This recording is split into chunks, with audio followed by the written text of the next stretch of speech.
Come on, folks, back it up, back it up.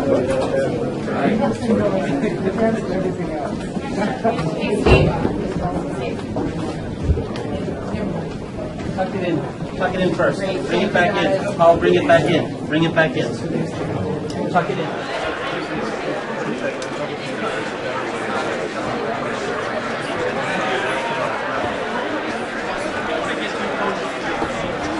I'm going to be, are we doing 2 seats down there? I don't know.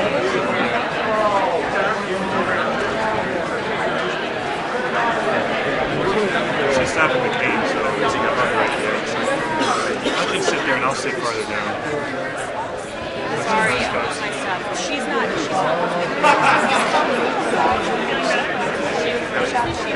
I'll sit down. Yeah. Okay.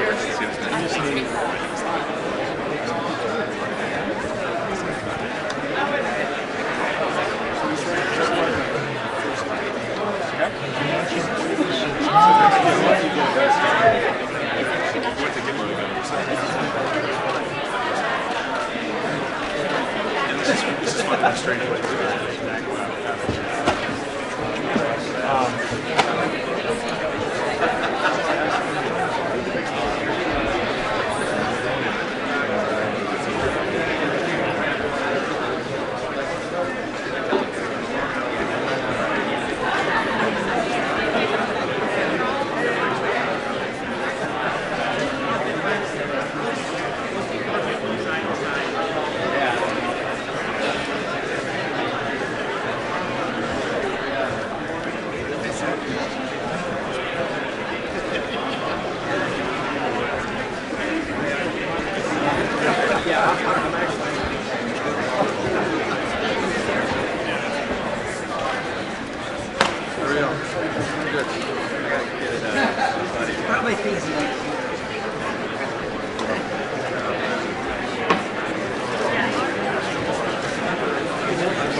You don't want that job?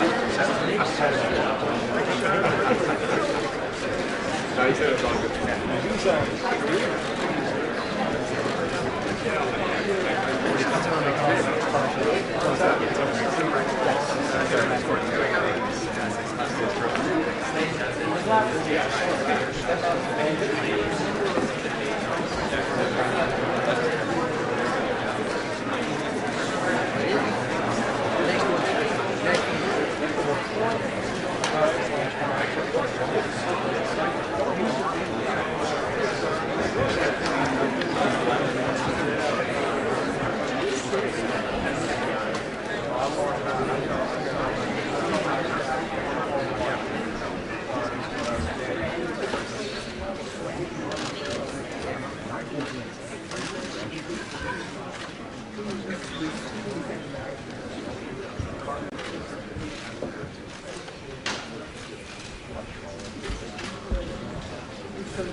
Statement today that he won't be as forthcoming as he was in an opening statement?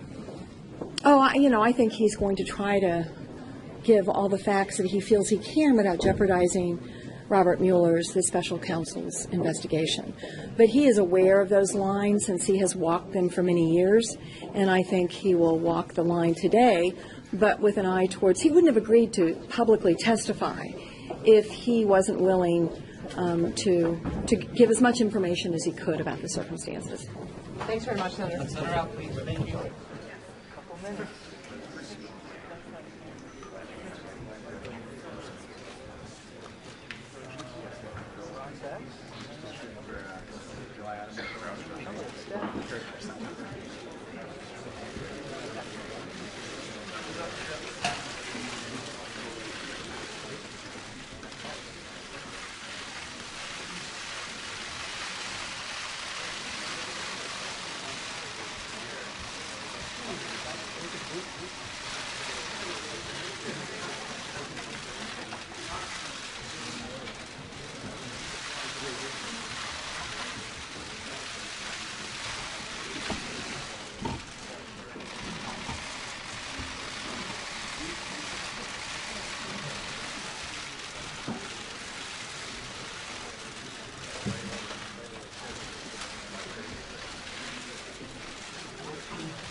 I call this hearing to order.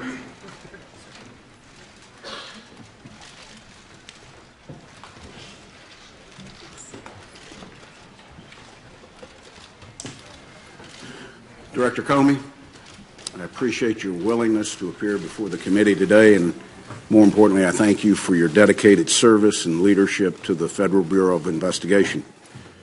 Your appearance today speaks to the trust we have built over the years, and I'm looking forward to a very open and candid discussion today. I'd like to remind my colleagues that we will reconvene in closed session at 1 p.m. today, and I ask that you reserve for that venue any questions that might get into classified information. The director has been very gracious with his time, but the vice chairman and I have worked out a very specific timeline for his commitment to be on the Hill, so we will do everything we can to meet that agreement. The Senate Select Committee on Intelligence exists to certify for the other 85 members of the United States Senate and the American people that the intelligence community is operating lawfully and has the necessary authorities and tools to accomplish its mission and keep America safe. Part of our mission, beyond the oversight we continue to provide to the intelligence community and its activities, is to investigate Russian interference in the 2016 U.S. elections. The committee's work continues. This hearing represents part of that effort. Jim, allegations have been swirling in the press for the last several weeks, and today's your opportunity to set the record straight. Yesterday, I read with interest your statement for the record, and I think it provides some helpful details surrounding your interactions with the President. It clearly lays out your understanding of those discussions, actions you took following each conversation, and your state of mind. I very much appreciate your candor. I think it's helpful as we work through to determine the ultimate truth behind possible Russian interference in the 2016 elections. Your statement also provides texture and context to your interactions with the President from your vantage point and outlines a strained relationship. The American people need to hear your side of the story, just as they need to hear the President's descriptions of events. These interactions also highlight the importance of the committee's ongoing investigation. Our experienced staff is interviewing all relevant parties and some of the most sensitive intelligence in our country's possession. We will establish the facts, separate from rampant speculation, and lay them out for the American people to make their own judgment. Only then will we, as a nation, be able to move forward and to put this episode to rest. There are several outstanding issues not addressed in your statement that I hope you'll clear up for the American people today. Did the President's request for loyalty, your impression that the one-on-one dinner of January 27th was, and I quote, at least in part, an effort to create some sort of patronage relationship, or his March 30th phone call asking what you could do to lift the cloud of Russia investigation in any way, alter your approach of the FBI's investigation into General Flynn, or the broader investigation into Russia and possible links to the campaign? In your opinion, did potential Russian efforts to establish links with individuals in the Trump orbit rise to the level we could define as collusion, or was it a counterintelligence concern? There's been a significant public speculation about your decision-making related to the Clinton email investigation. Why did you decide to publicly announce FBI's recommendations that the Department of Justice not pursue criminal charges? You have described it as a choice between a bad decision and a worse decision. The American people need to understand the facts behind your action. This committee is uniquely suited to investigate Russia's interference in the 2016 elections. We also have a unified bipartisan approach to what is a highly charged partisan issue. Russian activities during 2016 election may have been aimed at one party's candidate, but as my colleague Senator Rubio says frequently, in 2018 and 2020, it could be aimed at anyone, at home or abroad. My colleague Senator Warner and I have worked to stay in lockstep on this investigation.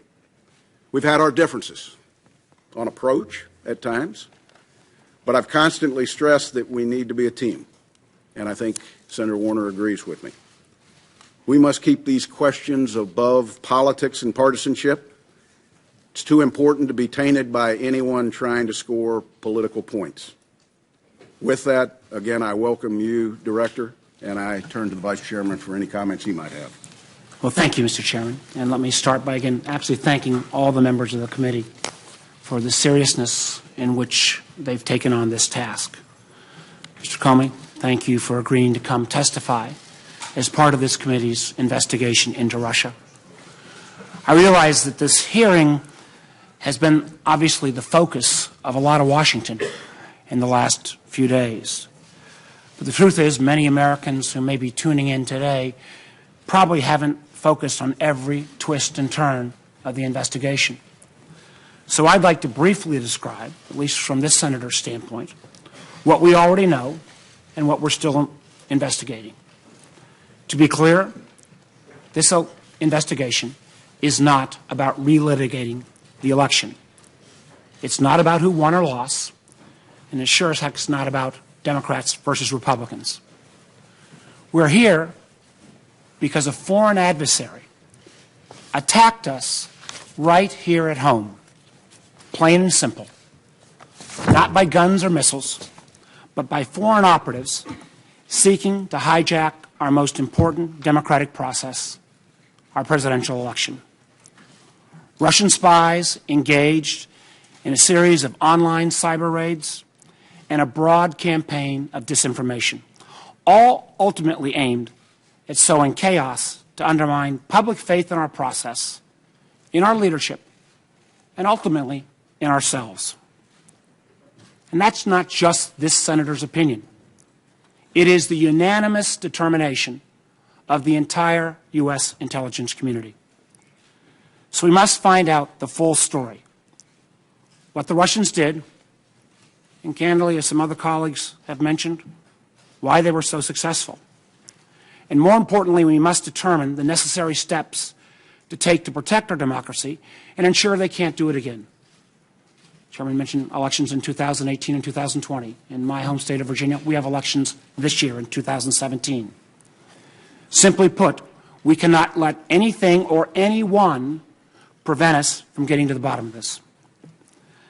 Now, Mr. Comey, let me say at the outset, we haven't always agreed on every issue. In fact, I've occasionally questioned some of the actions you've taken. But I've never had any reason to question your integrity, your expertise, or your intelligence. You've been a straight shooter with this committee and have been willing to speak truth to power, even at the risk of your own career, which makes the way in which you were fired by the President ultimately shocking. Recall, we began this entire process with the President and his staff first denying that the Russians were ever involved and then falsely claiming that no one from his team was ever in touch with any Russians. We know that's just not the truth. Numerous Trump associates had undisclosed contacts with Russians before and after the election, including the President's Attorney General, his former National Security Advisor, and his current senior advisor, Mr. Kushner. That doesn't even begin to count the host of additional campaign associates and advisors who've also been caught up in this massive web. We saw Mr. Trump's campaign manager, Mr. Manafort, forced to step down over ties to Russian-backed entities. The National Security Advisor, General Flynn, had to resign over his lies about engagements with the Russians. And we saw the candidate himself express an odd and unexplained affection for the Russian dictator while calling for the hacking of his opponent. There's a lot to investigate. Enough, in fact, that then Director Comey publicly acknowledged that he was leading an investigation into those links between Mr. Trump's campaign and the Russian government.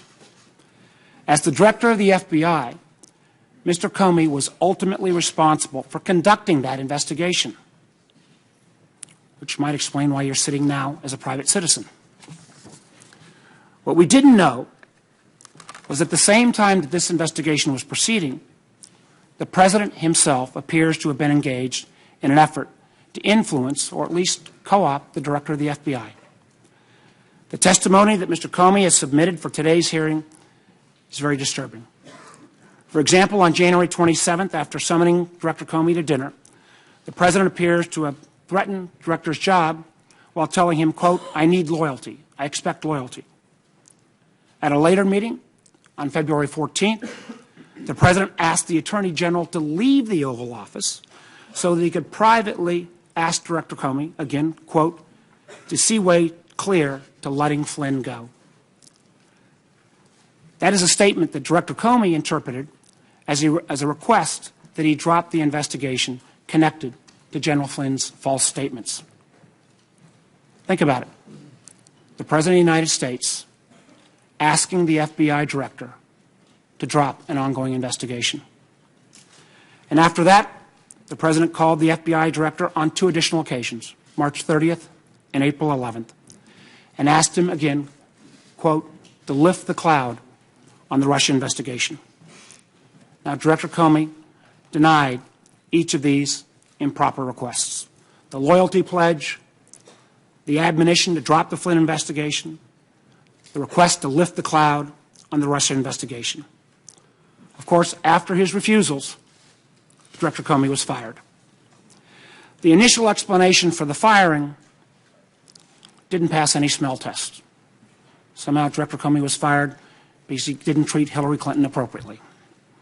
Of course, that explanation lasted about a day because the President himself then made very clear that he was thinking about Russia when he decided to fire Director Comey. Shockingly, reports suggest that the President admitted as much in an Oval Office meeting with the Russians the day after Director Comey was fired. Disparaging our country's top law enforcement official as a quote-unquote nut job, the President allegedly suggested that his firing relieved great pressure on his feelings about Russia. This is not happening in isolation.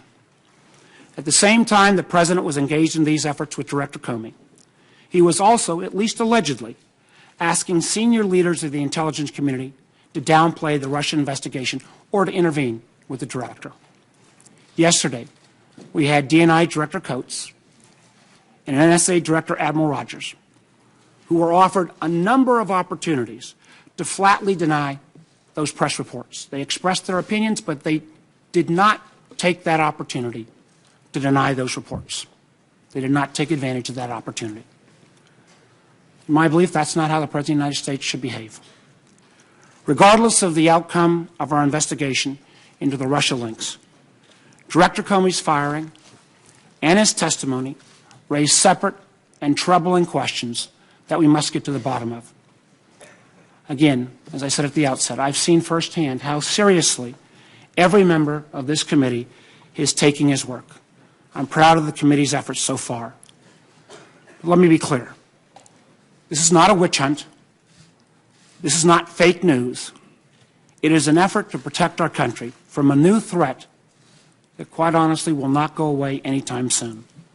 So, Mr. Comey, your testimony here today will help us move towards that goal. I look forward to that testimony. Thank you, Mr. Chairman. Thank you, Vice Chairman.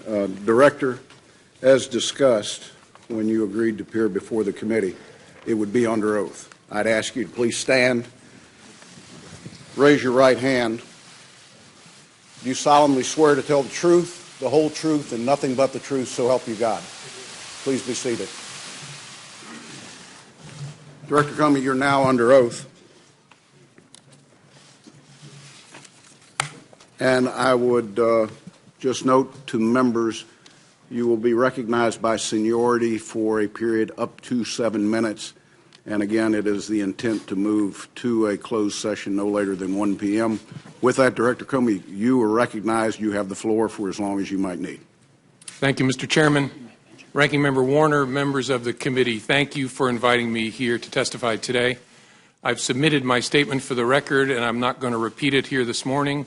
I thought I would just offer some very brief introductory remarks, and then I would welcome your questions.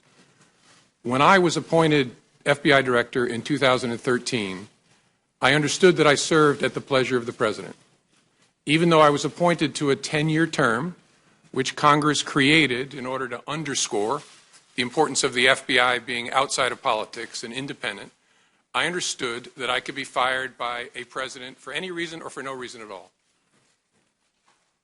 And on May the 9th, when I learned that I had been fired, for that reason, I immediately came home as a private citizen.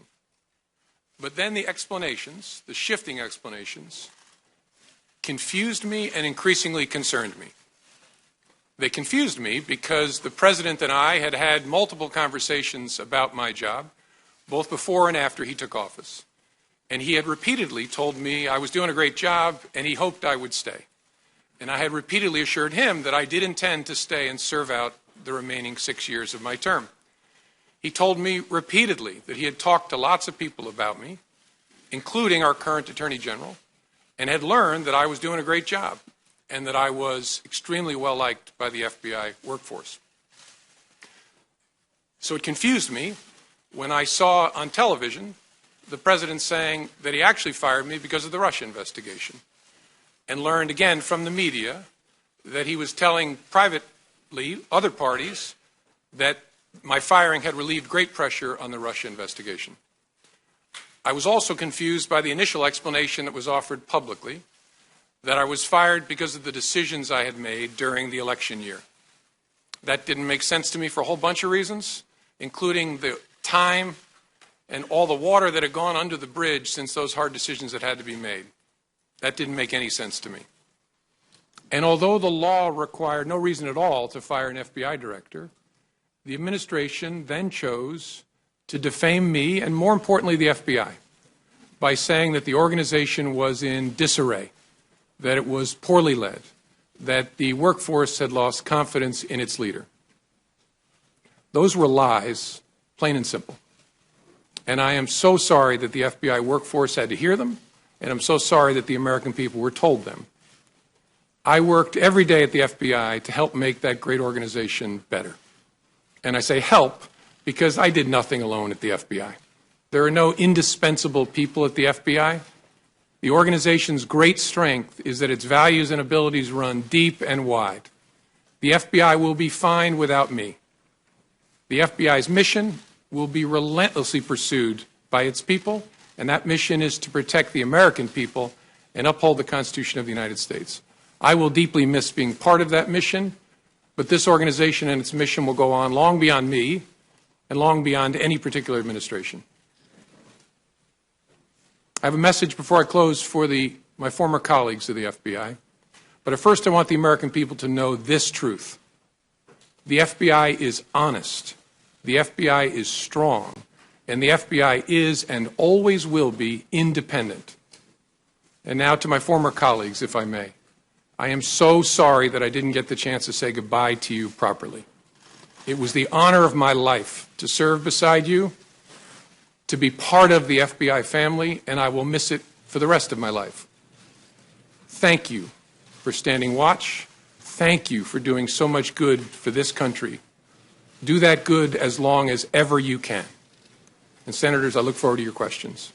Director, thank you for that testimony, both oral and the written testimony that you provided to the committee yesterday and made public to the American people. Chair would recognize himself first for 12 minutes, Vice Chair for 12 minutes, based upon the agreement we have. Director, did the Special Counsel's Office review and or edit your written testimony? No. Do you have any doubt that Russia attempted to interfere in the 2016 elections? None. Do you have any doubt that the Russian government was behind the intrusions in the DNC and the DCCC systems and the subsequent leaks of that information? No, no doubt. Do you have any doubt that the Russian government was behind the cyber intrusion into state voter files? No. Do you have any doubt that officials of the Russian government were fully aware of these activities? No doubt. Are you confident that no votes cast in the 2016 presidential election were altered? I'm confident. By the time when I left as director, I'd seen no indication of that whatsoever.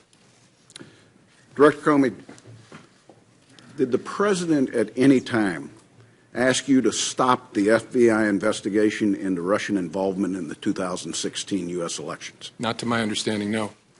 Did any individual working for this administration, including the Justice Department, ask you to stop the Russian investigation? No.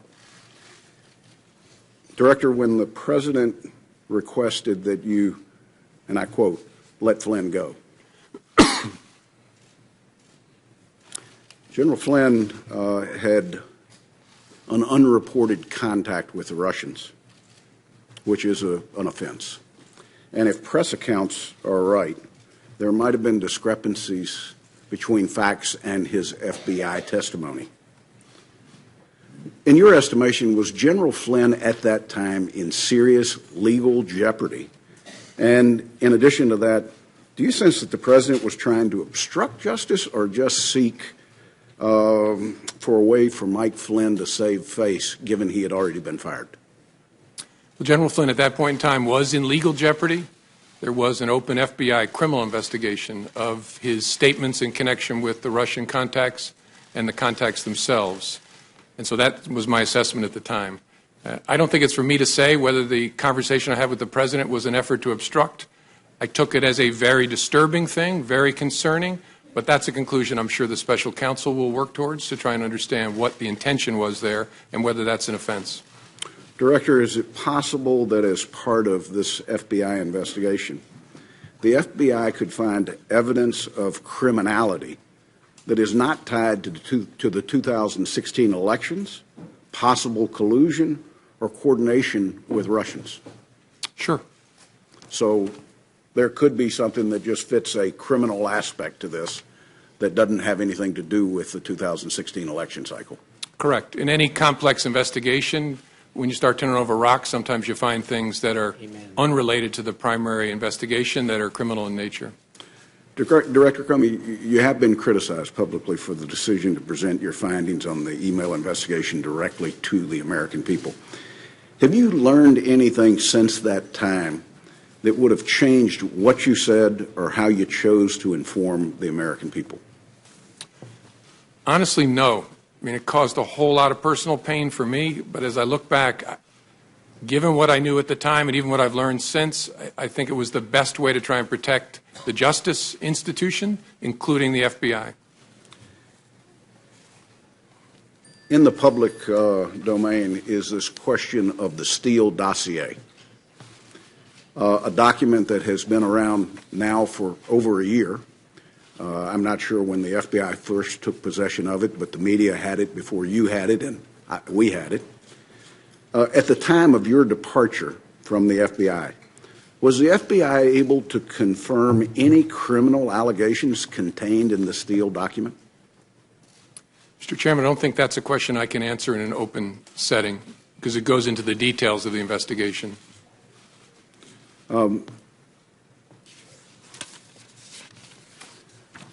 Director, the term we hear most often is collusion.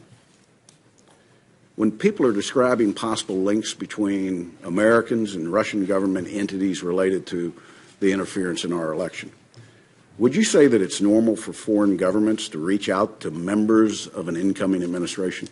Yes. At what point does the normal contact cross the line into an attempt to recruit agents or influence or spies? Difficult to say in the abstract. It depends upon the context, whether there's an effort to keep it covert, what the nature of the requests made of the American by the foreign government are. It's a judgment call based on a whole lot of facts. At what point would that recruitment become a counterintelligence threat to our country? Again, difficult to answer in the abstract, but when a foreign power is using especially coercion or some sort of pressure to try and co-opt an American, especially a government official, to act on its behalf, that's a serious concern to the FBI and at the heart of the FBI's counterintelligence mission. So if you've got a 36-page document of specific claims that are out there, the FBI would have to, for counterintelligence reasons, try to verify anything that might be claimed in there. One, and probably first and foremost, is the counterintelligence concerns that we have about blackmail. Would that be an accurate statement? Yes. If the FBI receives a credible allegation that there is some effort to co-opt, coerce, direct, employ covertly an American on behalf of the foreign power, that's the basis on which a counterintelligence investigation is opened. And when you read the dossier, what was your reaction, given that it was 100% directed at the President-elect? Not a question I can answer in an open setting, Mr. Chairman. Okay. When did you become aware of the cyber intrusion? The first there's all kinds of cyber intrusions going on all the time. The first Russia-connected cyber intrusion I became aware of in the late summer of 2015. And in that time frame, there were more than the DNC and the DCCC that were targets. Correct. There was a massive effort to target government and non-governmental, near-governmental agencies like nonprofits. What would be the estimate of how many entities out there the Russians specifically targeted in that time frame? It's hundreds. I suppose it could be more than 1,000, but it's at least hundreds.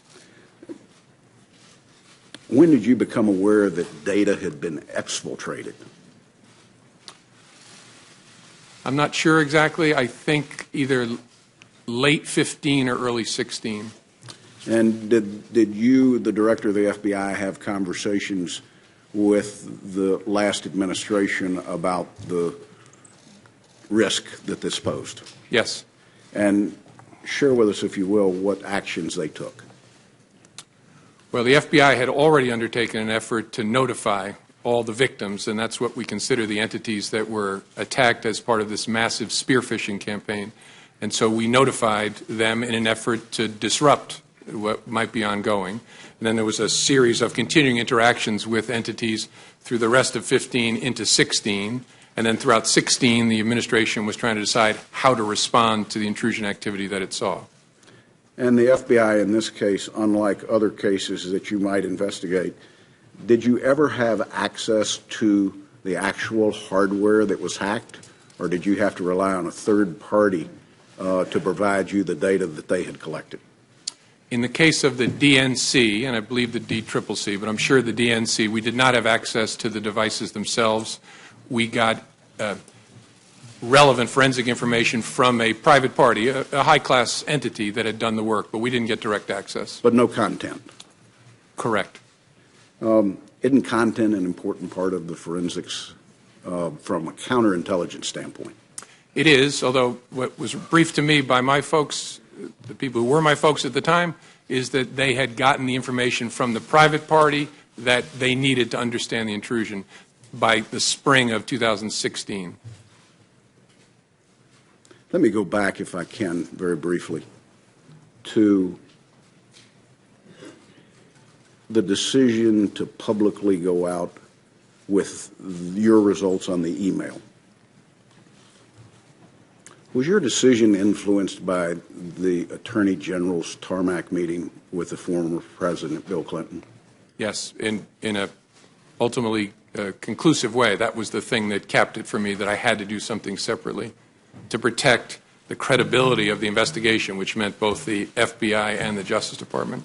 Were there other things that contributed to that you can describe in an open session? There were other things that contributed to that. One significant item I can't. I know the committee's been briefed on. There's been some public accounts of it which are nonsense, but I understand the committee's been briefed on the classified facts. Probably the only other consideration that I guess I can talk about in an open setting is that at one point the Attorney General had directed me not to call it an investigation, but instead to call it a matter, which confused me and concerned me. But that was one of the bricks in the load that led me to conclude I have to step away from the department if we're to close this case credibly. Director, my last question. You're not only a seasoned prosecutor, you've led the FBI for years. You understand the investigative process. You've worked with this committee closely, and we're grateful to you because I think we've mutually built trust in what your organization does and what we do. Is there any doubt in your mind that this committee can carry out its oversight role in the 2016 Russian involvement in the elections in parallel with the now special counsel that's been set up? No, no doubt. It can be done. It requires lots of conversations. But Bob Mueller is one of this country's great, great pros, and I'm sure you all will be able to work it out with him to run it in parallel. I want to thank you once again. I want to turn to the Vice Chairman. Thank you, Mr. Chairman. And again, Director Comey, thank you for your service. And your comments to your FBI family, I know were heartfelt. Know that even though there are some in the administration who've tried to smear your reputation, you had Acting Director McCabe in public testimony a few weeks back and in public testimony yesterday reaffirm that the vast majority of the FBI community had great trust in your leadership and obviously trust in your integrity. I want to go through a number of the meetings that you referenced in your testimony. And let's start with the January 6th meeting in Trump Tower, where you went up with a series of officials to brief the President-elect on the Russia investigation. My understanding is you remained afterwards to brief him on, again, quote, some personally sensitive aspects of the information you relayed. Now, you said after that briefing, you felt compelled to document that conversation, that you actually started documenting it as soon as you got into the car. Now, you've had extensive experience at the Department of Justice and at the FBI. You've worked under presidents of both parties. What was it about that meeting that led you to determine that you needed to start putting down a written record? A combination of things. I think the circumstances, the subject matter, and the person I was interacting with. Circumstances first, I was alone with the President of the United States, or the President-elect, soon to be President. The subject matter, I was talking about matters that touch on the FBI's core responsibility and that relate to the President-elect personally. And then the nature of the person. I was honestly concerned that he might lie about the nature of our meeting, and so I thought it really important to document. That combination of things I'd never experienced before, but it led me to believe I got to write it down, and I got to write it down in a very detailed way. I think that's a very important statement you just made. And my understanding is that then, again, unlike your dealings with presidents of either parties in your past experience, in every subsequent meeting or conversation with this president, you created a written record. Did you feel that you needed to create this written record of these memos because they might need to be relied on at some future date? Sure. I created records after conversations, and I think I did it after each of our 9 conversations. If I didn't, I did it for nearly all of them, especially the ones that were substantive. I knew that there might come a day when I would need a record of what had happened, not just to defend myself, but to defend the FBI and our integrity as an institution and the independence of our investigative function. That's what made this so difficult, is it was a combination of circumstances, subject matter, and the particular person. And so in all your experience, this was the only president that you felt like in every meeting you needed to document, because at some point, using your words, he might put out a non-truthful representation of that meeting. Now, that's right, Senator. And I, as I said in my written testimony, as FBI director, I interacted with President Obama, and I spoke only twice in 3 years and didn't document it. When I was Deputy Attorney General, I had one-on-one meeting with President Bush about a very important and difficult national security matter. I didn't write a memo documenting that conversation either. Sent a quick email to my staff to let them know there was something going on. But I didn't feel with President Bush the need to document it in that way. Again, because the combination of those factors just wasn't present with either President Bush or President Obama. I think that is very significant. I think others will probably question that. Now, the chairman and I have requested those memos. It is our hope that the FBI will get this committee access to those memos so that, again, we can read that contemporaneous rendition so that we've got your side of the story. Now, I know members have said and press have said that if you were, a great deal has been made of whether the president, you are asked to, in effect, indicate whether the president was the subject of any investigation. And my understanding is prior to your meeting on January 6th, you discussed with your leadership team whether or not you should be prepared to assure then President-elect Trump that the FBI was not investigating him personally. Now, my understanding is your leadership team agreed with that, but was that a unanimous decision? Was there any debate about that? It wasn't unanimous.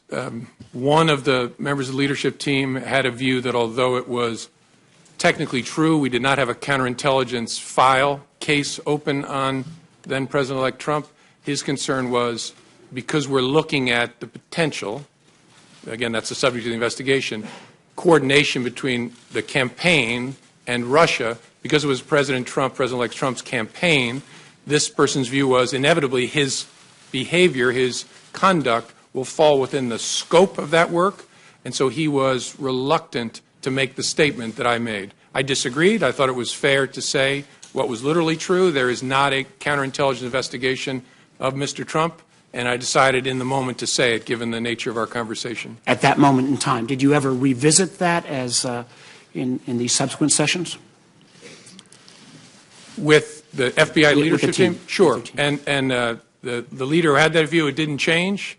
His view was still that it was probably although literally true, his concern was it could be misleading because the nature of the investigation was such that it might well touch, obviously it would touch the campaign, and the person at the head of the campaign would be the candidate. And so that was his view throughout. Let me move to the January 27th dinner, where you said, quote, "The president began by asking me whether I wanted to stay on as FBI director. He also indicated that lots of people, again your words, wanted the job. You go on to say that the dinner itself was seemingly an effort to, quote, have you ask him for your job and create some sort of, quote unquote, patronage relationship. The president seems, from my reading of your memo, to be holding your job or your possibility of continuing in your job over your head in a fairly direct way. What was your impression, and what did you mean by this notion of a patronage relationship? Well, my impression, and again, it's my impression, I could always be wrong, but my common sense told me that what was going on is either he had concluded or someone had told him that you've already asked Comey to stay and you didn't get anything for it, and that the dinner was an effort to build a relationship, in fact, he asked specifically, of loyalty in the context of asking me to stay. And as I said, what was odd about that is we'd already talked twice about it by that point, and he'd said, I very much hope you'll stay. I hope you'll stay. In fact, I just remembered sitting here, a third one, when you've seen the picture of me walking across the blue room, and what the president whispered in my ear was, I really look forward to working with you. So after those encounters... And that was just a few days before you were fired. Yeah, that was on the Sunday after the inauguration. The next Friday I have dinner, and the president begins by wanting to talk about my job. And so I'm sitting there thinking, wait a minute, 3 times you've already asked me to stay or talked about me staying. My common sense, again, I could be wrong, but my common sense told me what's going on here is he's looking to get something in exchange for granting my request to stay in the job. Again, we all understand. I was the governor. I had people work for me. But this constant request, and again, quoting you, him saying that he, despite you explaining your independence, he kept coming back to, I need loyalty. I expect loyalty. Had you ever had any of those kind of requests before from anyone else you'd worked for in the government? No. And what made me uneasy was I'm, at that point, the director of the FBI. The reason that Congress created a 10-year term is so that the director is not feeling as if they're serving with political loyalty owed to any particular person. The statue of justice has a blindfold on because you're not supposed to be peeking out to see whether your patron is pleased or not with what you're doing. It should be about the facts and the law. That's why I became FBI director, to be in that kind of position. So that's why I was so uneasy. Well, let me move on. My time's running out. February 14th, again, it seems a bit strange. You were in a meeting, and your direct superior, the Attorney General, was in that meeting as well, yet the President asked everyone to leave, including the Attorney General to leave, before he brought up the matter of General Flynn. What was your impression of that type of action? And have you ever seen anything like that before? No. My impression was something big is about to happen. I need to remember every single word that is spoken. And again, I could be wrong. I'm 56 years old. I've seen a few things. My sense was the Attorney General knew he shouldn't be leaving, which is why he was lingering. And I don't know Mr. Kushner well, but I think he picked up on the same thing. And so I knew something was about to happen that I needed to pay very close attention to. And I found it very interesting that in the memo that you wrote after this February 14th pull-aside, you made clear that you wrote that memo in a way that was unclassified. If you affirmatively made the decision to write a memo that was unclassified, was that because you felt at some point the facts of that meeting would have to come clean and come clear and actually be able to be cleared in a way that could be shared with the American people? Well, I remember thinking this is a very disturbing development, really important to our work. I need to document it and preserve it in a way, and this committee gets this, but sometimes when things are classified, it tangles them up. It's hard Amen. To share it within an investigative team. You have to be very careful about how you handle it for good reason. So my thinking was if I write it in such a way that I don't include anything that would trigger a classification, That'll make it easier for us to discuss within the FBI and the government, and to hold on to it in a way that makes it accessible to us. Well, again, it's our hope, particularly since you're a pretty knowledgeable guy and you wrote this in a way that was unclassified, that this committee will get access to that unclassified document. I think it would be very important to our investigation. Let me just ask this in closing. How many ongoing investigations at any time does the FBI have? Tens of thousands. Tens of thousands. Did the President ever ask about any other ongoing investigation? No. Did he ever ask about you trying to interfere on any other investigation? No. I think, again, this speaks volumes. This doesn't even get to the questions around the phone calls about lifting the cloud. I know other members will get to that, but I really appreciate your testimony and appreciate your service to our nation. Thank you, Senator Warner. You know, I'm sitting here going through my contacts with him. I had one conversation with the President that was classified where he asked about an ongoing intelligence investigation. It was brief and entirely professional. But he didn't ask you to take any specific no. action on that, No. unlike what he had done vis-a-vis Mr. Flynn and the overall Russia investigation. Correct. Thank you, sir. Senator Risch. Thank you very much. Mr. Comey, thank you for your service. America needs more like you, and we really appreciate it. Yesterday, I got, and everybody got, the 7 pages of your direct testimony that's now part of the record here. And the first, I read it, then I read it again, and all I could think was, number one, how much I hated the class of legal writing when I was in law school. And you were the guy that probably got the A after reading this. So I find it clear, I find it concise, and having been a prosecutor for a number of years and handling hundreds, maybe thousands of cases and read police reports, investigative reports, this is as good as it gets, and I really appreciate that. Not only the conciseness and the clearness of it, but also the fact that you have things that were written down contemporaneously when they happened, and you actually put them in quotes, so we know exactly what happened, and we're not getting some rendition of it that's in your mind. So, Thank you, so sir. you're to be complimented for I that. had great parents and great teachers who beat that into me. That's obvious, sir.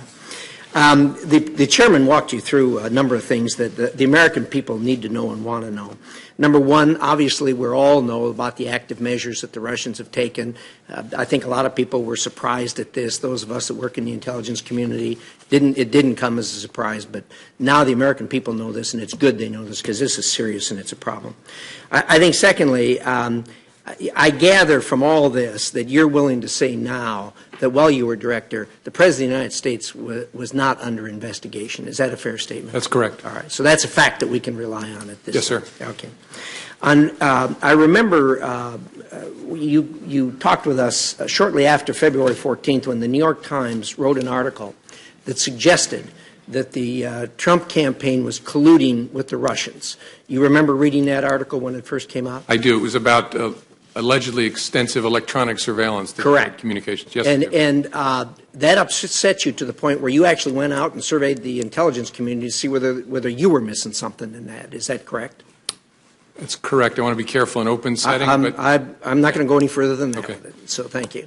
In addition to that, after that, you sought out both Republican and Democrat senators to tell them that, hey, I don't know where this is coming from, but this is not the case. This is not factual. Do you recall that? Yes. Okay. So again, so the American people can understand this, that report by the New York Times was not true. Is that a fair statement? In the main, it was not true. And again, all of you know this, maybe the American people don't.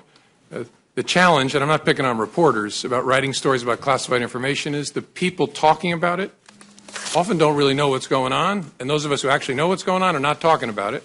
And we don't call the press to say, hey, you got that thing wrong about this sensitive topic. We just have to leave it there. I mentioned to the chairman the nonsense around what influenced me to make the July 5th statement. Nonsense, but I can't go explaining how it's nonsense. Thank you. All right. So those three things we now know regarding the active measures with the president's under investigation and the collusion between the Trump campaign and the Russians. I want to drill right down, as my time is limited, to the most recent dust-up regarding allegations that the President of the United States obstructed justice. And, boy, you nailed this down on page 5, paragraph 3. You put this in quotes. Words matter. You wrote down the words so we can all have the words in front of us now. There's 28 words there that are in quotes, and it says, quote, I hope, this is the President speaking, I hope you can see your way clear to letting this go, to letting Flynn go. He is a good guy. I hope you can let this go. Now, those are his exact words. Is that correct? Correct. And you wrote them here and you put them in quotes? Correct. Okay. Thank you for that. He did not direct you to let it go. Not in his words, no. He did not order you to let it go. Again, those words are not an order. No. He said, I hope. Now, like me, you probably did hundreds of cases, maybe thousands of cases, charging people with criminal offenses. And, of course, you have knowledge of the thousands of cases out there that where people have been charged. Do you know of any case where a person has been charged for obstruction of justice, or for that matter, any other criminal offense, where they said or thought they hoped for an outcome? I don't know well enough to answer.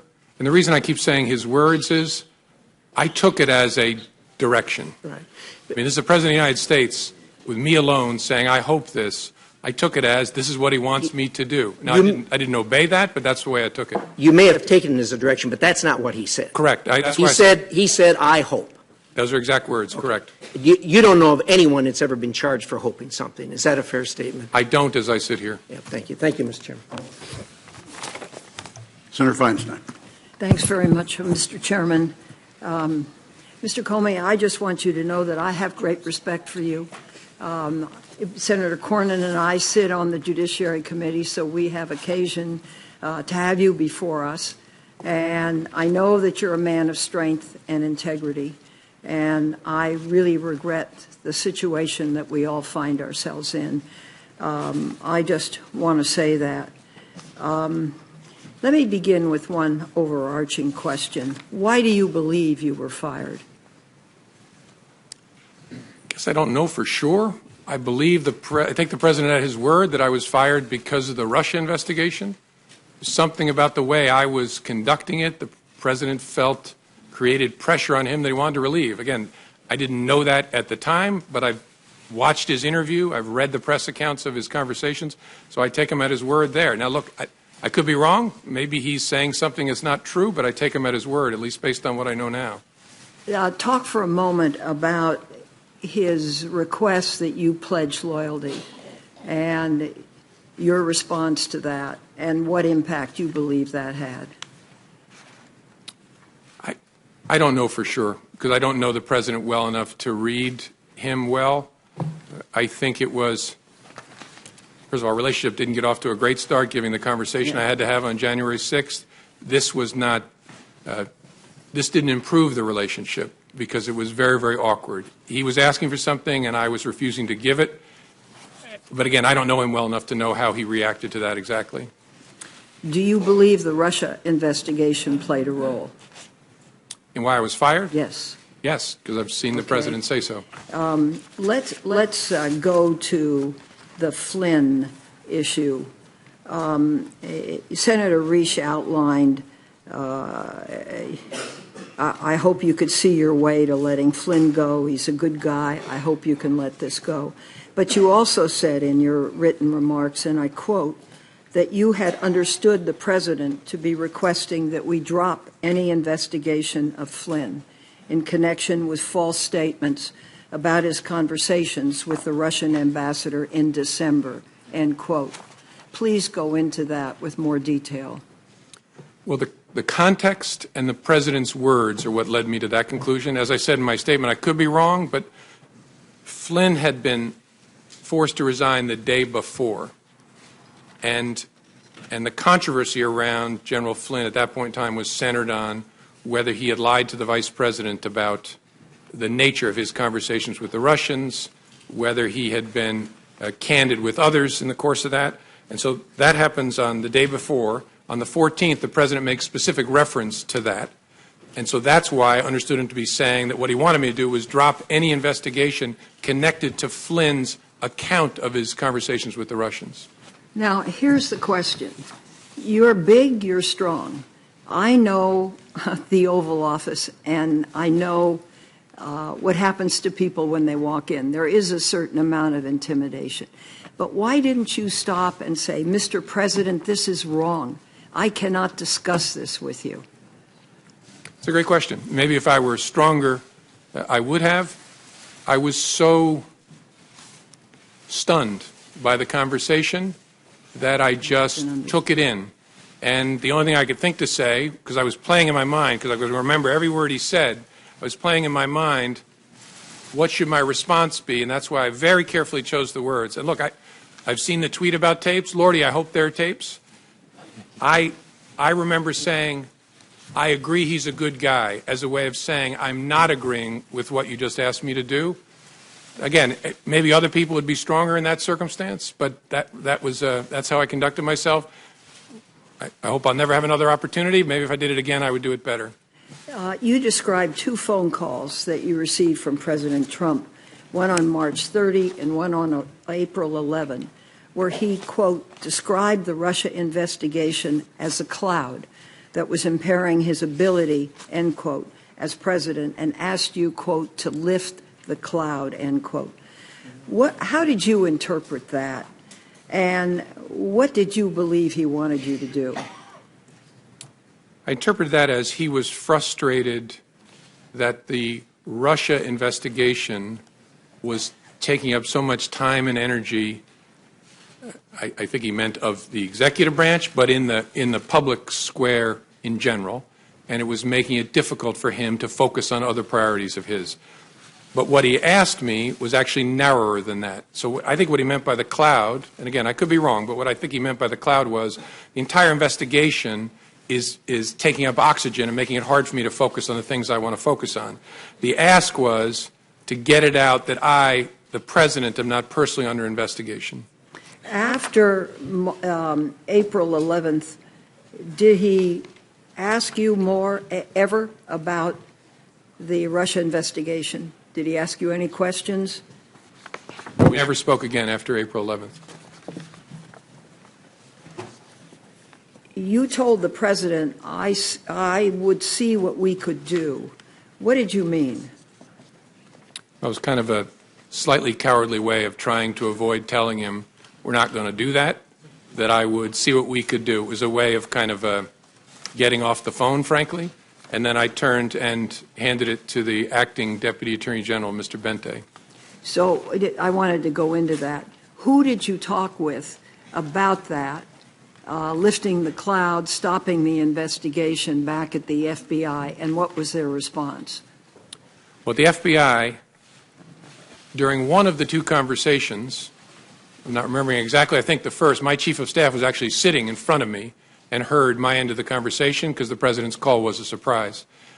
And I discussed the lifting the cloud and the request with the senior leadership team, who typically, and I think in all these circumstances, was the deputy director, my chief of staff, the general counsel, the deputy director's chief counsel, and I think in a number of circumstances, the number 3 in the FBI, and a few of the conversations included the head of the National Security Branch. So that group of us that lead the FBI when it comes to national security. Okay. You have the President of the United States asking you to stop an investigation that's an important investigation. What was the response of your colleagues? I think they were as shocked and troubled by it as I was. Some said things that led me to believe that. I don't remember exactly, but the reaction was similar to mine. They're all experienced people who had never experienced such a thing. So they were very concerned. And then the conversation turned to about, so what should we do with this information? And that was a struggle for us because we are the leaders of the FBI, so it's been reported to us in that I heard it and now I've shared it with the leaders of the FBI. Our conversation was, should we share this with any senior officials at the Justice Department? Our absolute primary concern was we can't infect the investigative team. We don't want the agents and analysts working on this to know the President of the United States has asked, and when it comes from the President, I took it as a direction, to get rid of this investigation because we're not going to follow that request. And so we decided we got to keep it away from our troops. But is there anybody else we ought to tell at the Justice Department? And as I laid out in my statement, we considered whether to tell the Attorney General, decided that didn't make sense because we believed, rightly, that he was shortly going to recuse. There were no other Senate-confirmed leaders in the Justice Department at that point. The Deputy Attorney General was Mr. Bente, who was acting and going to be shortly in that seat. And we decided the best move would be to hold it, keep it in a box, document it as we had already done, and then this investigation is going to go on, figure out what to do with it down the road. Is there a way to corroborate this? Our view at the time was, look, it's your word against the President's. There's no way to corroborate this. My view of that changed when the prospect of tapes was raised, but that's how we thought about it then. Thank you. Thank you, Mr. Chairman. Senator Rubio. Thank you. Director Comey, the meeting in the Oval Office where he made the request about Mike Flynn, was that the only time he asked you to hopefully let it go? Yes. And in that meeting, as you understood it, he was asking not about the general Russia investigation. He was asking very specifically about the jeopardy that Flynn was in himself. That's how I understood it, yes, sir. And as you perceived it, while it was a request that you hoped you did away with it, you perceived it as an order, given his position, the setting, and the like, and some of the circumstances. Yes. At the time, did you say anything to the President about that is not an appropriate request, or did you tell the White House counsel that is not an appropriate request? Someone needs to go tell the President that he can't do these things? I didn't, no. Okay. Why? I don't know. I think, as I said earlier, I think the circumstances were such that I was a bit stunned and didn't have the presence of mind. And I don't know, I don't want to make you sound like I'm Captain Courageous. I don't know whether even if I had the presence of mind, I would have said to the President, sir, that's wrong. I don't know whether I would have. Okay. But in the moment, it didn't come to my mind. What came to my mind is be careful what you say. And so I said, I agree Flynn is a good guy. So on the cloud, we keep talking about this cloud. You perceived the cloud to be the Russian investigation in general. Yes, sir. Right? But the specific ask was that you would tell the American people what you had already told him, what you had already told the leaders of Congress, both Democrats and Republicans, that he was not personally under investigation. Yes, sir. In fact, he was asking you to do what you have done here today. Correct. Yes, sir. Okay. And again, at that setting, did you say to the President that it would be inappropriate for you to do so and then talk to the White House counsel or anybody so hopefully they would talk to him and tell him that he couldn't do this? First time I said, I'll see what we can do. Second time, I explained how it should work, that the White House counsel should contact the Deputy Attorney General. You told him the President said, okay, I think that's what I'll do. And just to be clear, for you to make a public statement that he was not under investigation would not have been illegal, but you felt it made no sense because it could potentially create a duty to correct if circumstances changed. Yes, sir. We wrestled with it before my testimony where I confirmed that there was an investigation, and there were two primary concerns. One was it creates a duty to correct, which I've lived before, and you want to be very careful about doing that.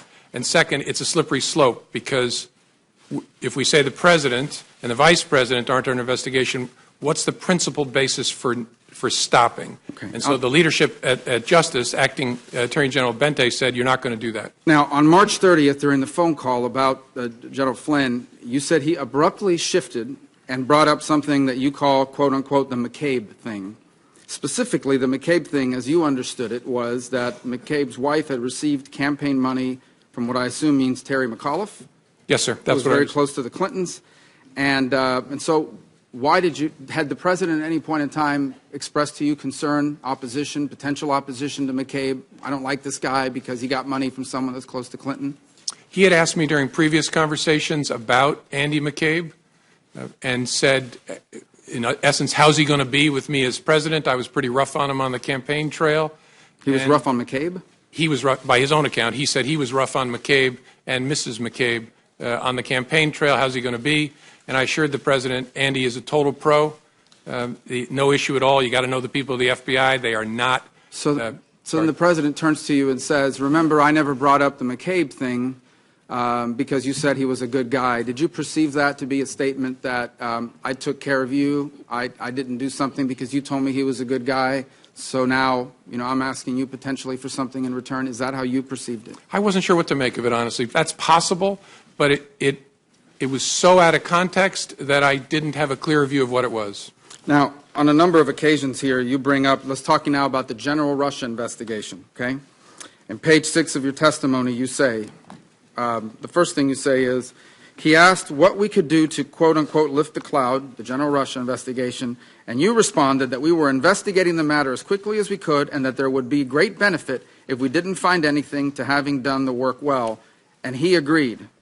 He reemphasized the problems it was causing him, but he agreed. So in essence, the President agreed with your statement that it would be great if we could have an investigation, all the facts came out, and we found nothing. So he agreed that that would be ideal, but this cloud is still messing up my ability to do the rest of my agenda. Is that an accurate assessment of? Yes, sir. He actually went farther than that. He said, and if some of my satellites did something wrong, it'd be good to find that out. Well, that's the second part, and that is the satellites. He said if one of my satellites, I imagine by that he meant some of the other people surrounding his campaign did something wrong, it would be great to know that as well. Yes, sir. That's what he said. So are those the only two instances in which that sort of back and forth happened, where the President was basically saying, and I'm paraphrasing here, it's okay, do the Russia investigation. I hope it all comes out. I have nothing to do with anything Russia.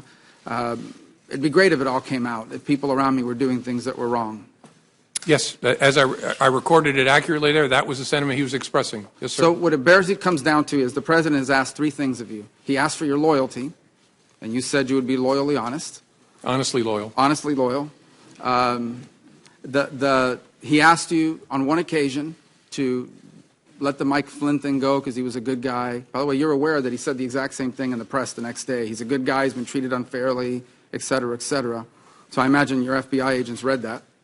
I'm sure they did. The President's wishes were known to them, certainly by the next day when he had a press conference with the Prime Minister. But going back, the three requests were, number one, be loyal. Number two, let the Mike Flynn thing go. He's a good guy. He's been treated unfairly. And number three, can you please tell the American people what these leaders in Congress already know, what you already know, what you've told me 3 times, that I'm not personally under investigation? Those are the 3 things he asked. Yes, sir. You know, this investigation is full of leaks left and right. I mean, we've learned more from the newspapers sometimes than we do from our open hearings, for sure. Do you ever wonder why, of all the things in this investigation, the only thing that's never been leaked is the fact that the President was not personally under investigation, despite the fact that both Democrats and Republicans and the leadership of Congress knew that and have known that for weeks? I don't know. I find matters that are briefed to the Gang of 8 are pretty tightly held, in my experience. Finally, who are those senior leaders at the FBI that you shared these conversations with? As I said in response to Senator Feinstein's question, Deputy Director, my Chief of Staff, General Counsel, the Deputy Director's Chief Counsel, and then more often than not, the number 3 person at the FBI who's the Associate Deputy Director, and then quite often the head of the National Security Branch. Senator White. Thank you, Mr. Chairman. Mr. Comey, welcome. You and I have had significant policy differences over the years, particularly protecting Americans' access to secure encryption. But I believe the timing of your firing stinks. And yesterday you put on the record testimony that demonstrates why the odor of presidential abuse of power is so strong. Now to my questions. In talking to Senator Warner about this dinner that you had with the President, I believe January 27th, all in one dinner, the President raised your job prospects, he asked for your loyalty, and denied allegations against him. All took place over one supper. Now, you told Senator Warner that the President was looking to, quote, get something. Looking back, did that dinner suggest that your job might be contingent on how you handled the investigation? I don't know that I'd go that far. I got the sense my job would be contingent upon how he felt I, how he felt I conducted myself and whether I demonstrated loyalty. But I don't know whether I'd go so far as to connect it to the investigation. You said the President was trying to create some sort of patronage relationship. In a patronage relationship, isn't the underling expected to behave in a manner consistent with the wishes of the boss? Yes. Okay. or at least consider how what you're doing will affect the boss as a significant consideration. Let me turn to the Attorney General. In your statement, you said that you and the FBI leadership team decided not to discuss the President's actions with Attorney General Sessions, even though he had not recused himself.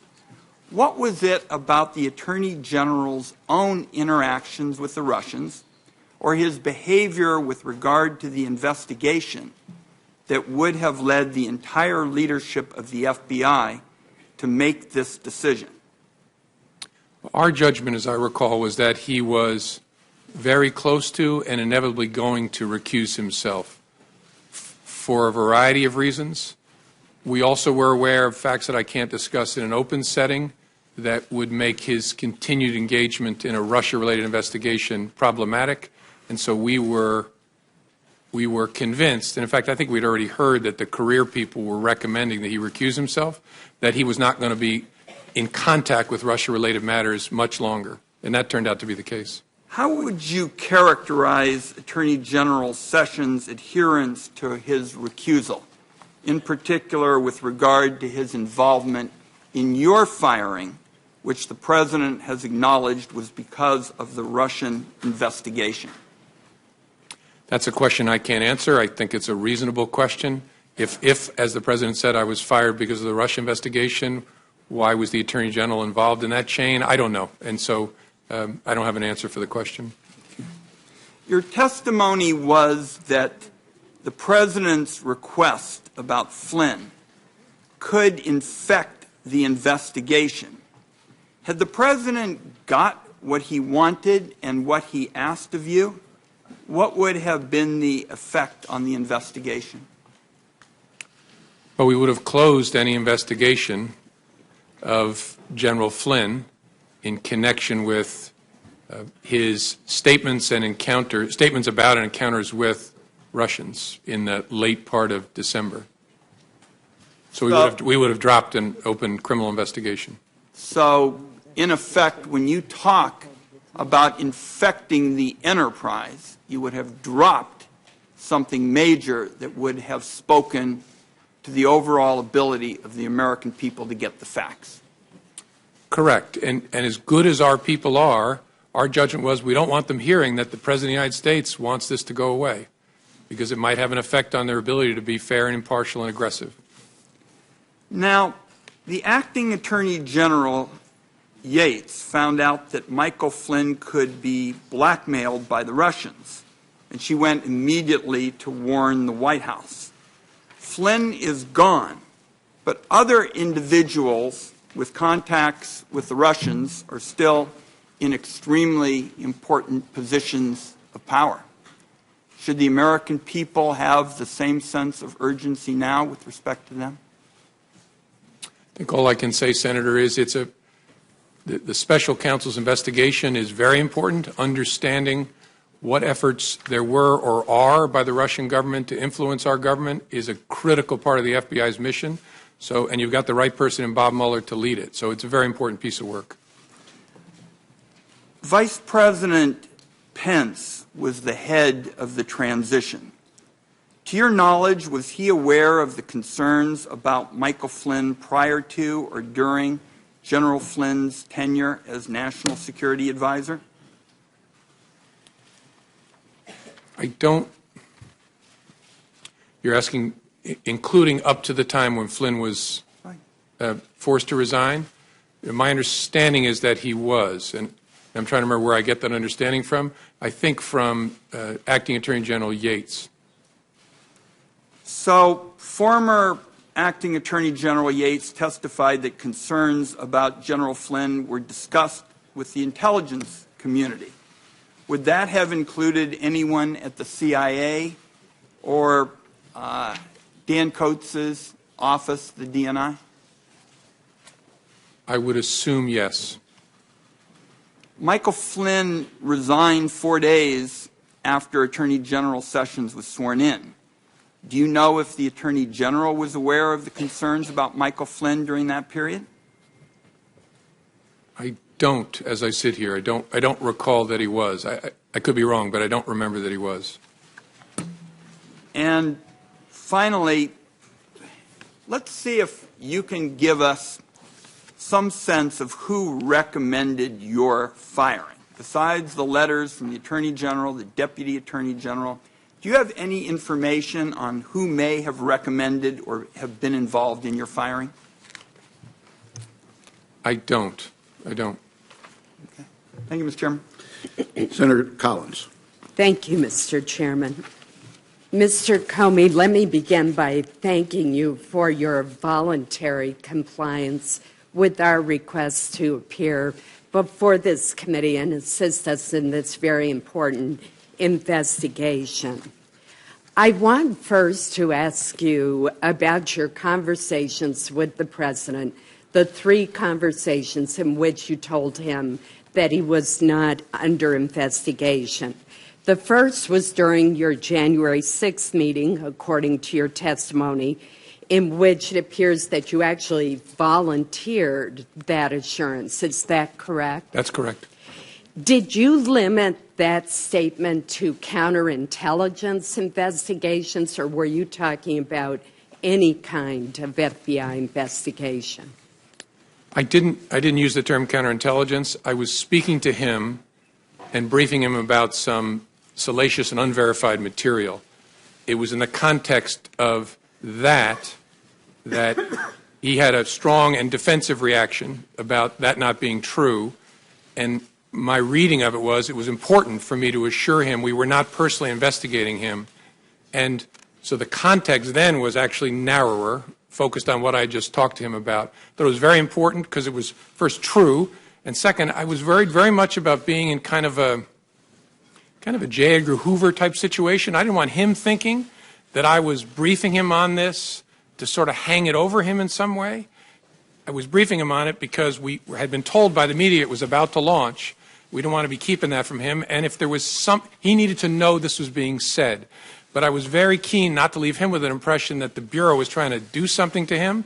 And so that's the context in which I said, sir, we're not personally investigating you. And then and that's why you volunteered the information. Yes, ma'am. Correct. Then on the January 27th dinner, you told the President that he should be careful about asking you to investigate because, quote, you might create a narrative that we are investigating him personally, which we weren't. Again, were you limiting that statement to counterintelligence investigations or more broadly, such as a criminal investigation? The context was very similar. I didn't modify the word investigation. It was, again, he was reacting strongly again to that unverified material, saying, I'm tempted to order you to investigate it. And that, in the context of that, I said, sir, you want to be careful about that because it might create a narrative we're investigating you personally.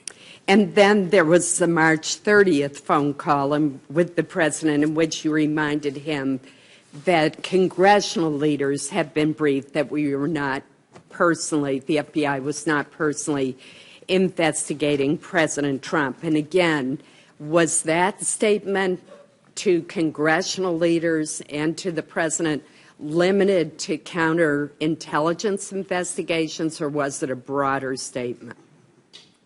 I'm trying to understand whether there was any kind of investigation of the President underway. No. I'm sorry. And if I misunderstood, I apologize. We briefed the congressional leadership about what Americans we had opened counterintelligence investigation cases on, and we specifically said the President is not one of those Americans. But that there was no other investigation of the President that we were not mentioning at that time. What the context was counterintelligence, but I wasn't trying to hide some criminal investigation of the President. And was the President under investigation at the time of your dismissal on May 9th? No. I'd like to now turn to the conversations with the President about Michael Flynn, which have been discussed at great length. And first, let me make very clear that the President never should have cleared the room, and he never should have asked you, as you reported, to let it go, to let the investigation go. But I remain puzzled by your response. Your response was, I agree that Michael Flynn is a good guy. You could have said, Mr. President, this meeting is inappropriate. This response could compromise the investigation. You should not be making such a request. It's fundamental to the operation of our government that the FBI be insulated from this kind of political pressure. And you've talked a bit today about that you were stunned by the president making the request. But my question to you is, later on, upon reflection, did you go to anyone at the Department of Justice and ask them to call the White House counsel's office and explain that the president had to have a far better understanding and appreciation of his role vis-a-vis the FBI? In general, I did. I spoke to the Attorney General, and I spoke to the new Deputy Attorney General, Mr. Rosenstein, when he took office, and explained my serious concern about the way in which the president is interacting, especially with the FBI. And I specifically, as I said in my testimony, told the Attorney General, it can't happen that you get kicked out of the room and the president talks to me. But look, in the room, but why didn't we raise the specific? It was of investigative interest to us to try and figure out, so what just happened with the president's request? So I would not have wanted to alert the White House that it had happened until we figured out, what are we going to do with this investigatively? Your testimony was that you went to Attorney General Sessions and said, don't ever leave me alone with him again. Are you saying that you also told him that he had made a request that you let it go with regard to part of the investigation of Michael Flynn? No, I specifically did not. I did not. You mentioned that from your very first meeting with the president, you decided to write a memo memorializing the conversation. What was it about that very first meeting that made you write a memo when you had not done that with two previous presidents? As I said, a combination of things. A gut feeling is an important overlay on but the circumstances, that I was alone, the subject matter, and the nature of the person that I was interacting with, and my read of that person. And really just a gut feel laying on top of all of that, it's going to be important to protect this organization that I make records of this. And finally, did you show copies of your memos to anyone outside of the Department of Justice? Yes. And to whom did you show copies? I asked, President tweeted on Friday after I got fired that I better hope there's not tapes. I woke up in the middle of the night on Monday night, because it didn't dawn on me originally, that there might be corroboration for our conversation. There might be a tape. And my judgment was I needed to get that out into the public square. And so I asked a friend of mine to share the content of the memo with a reporter. Didn't do it myself for a variety of reasons, but I asked him to because I thought that might prompt the appointment of a special counsel. And so I asked a close friend of mine to do it. And was that Mr. Wittes? No, no. Who was that?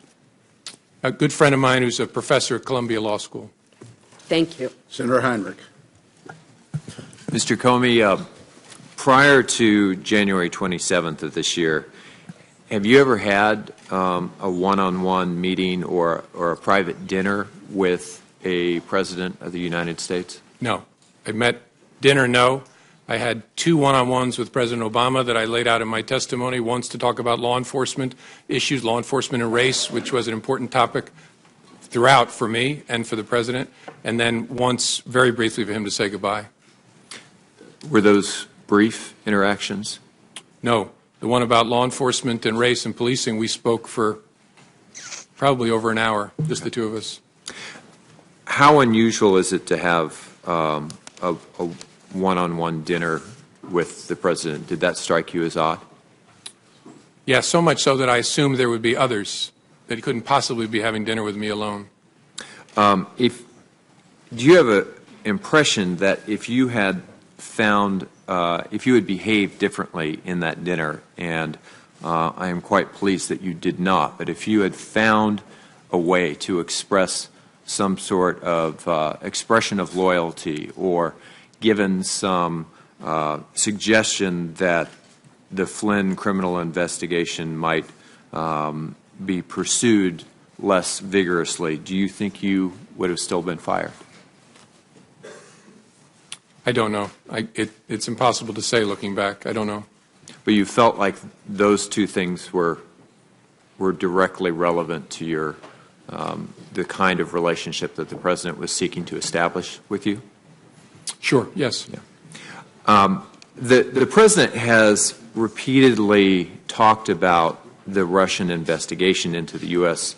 Or Russia's involvement in the U.S. election cycle as a hoax and as fake news.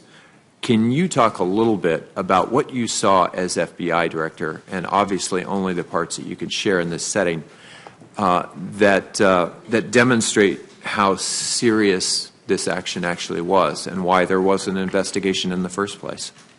Yes, sir.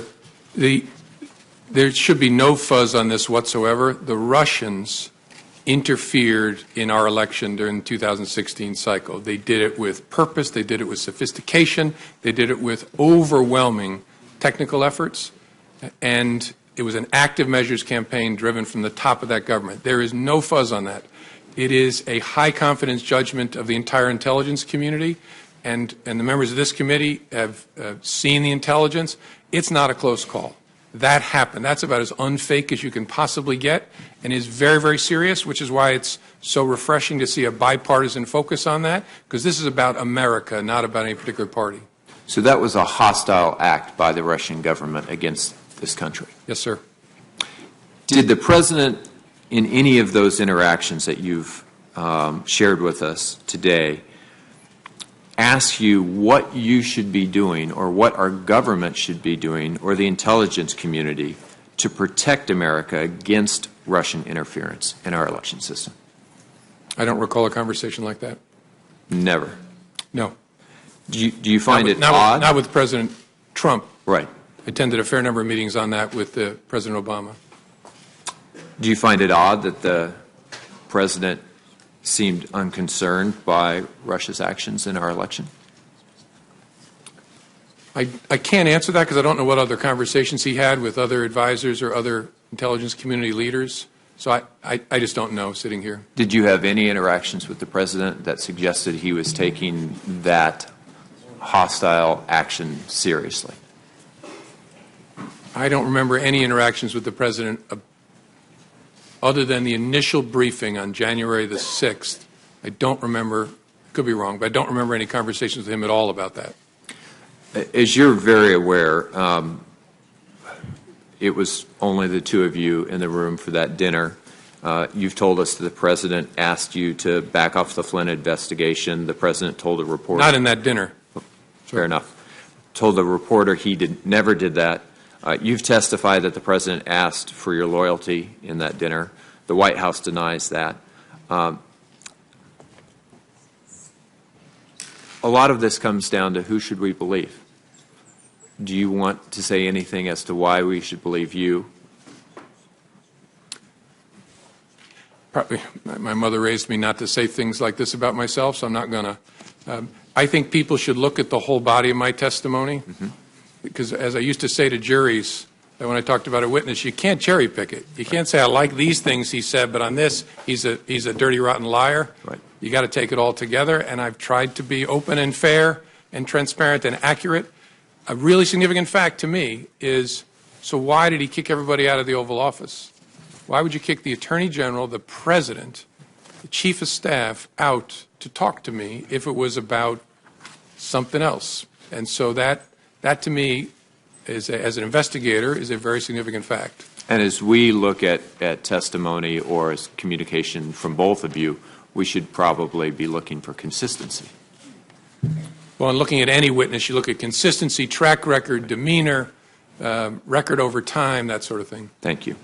So there are reports that the incoming Trump administration, either during the transition and or after the inauguration, attempted to set up a sort of backdoor communication channel with the Russian government using their infrastructure, their devices or facilities.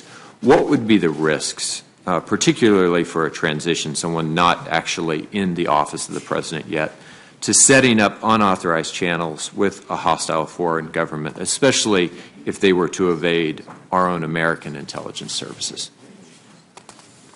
I'm not going to comment on whether that happened in an open setting, but the primary risk is obvious. You spare the Russians the cost and effort of having to break into our communications channels by using theirs.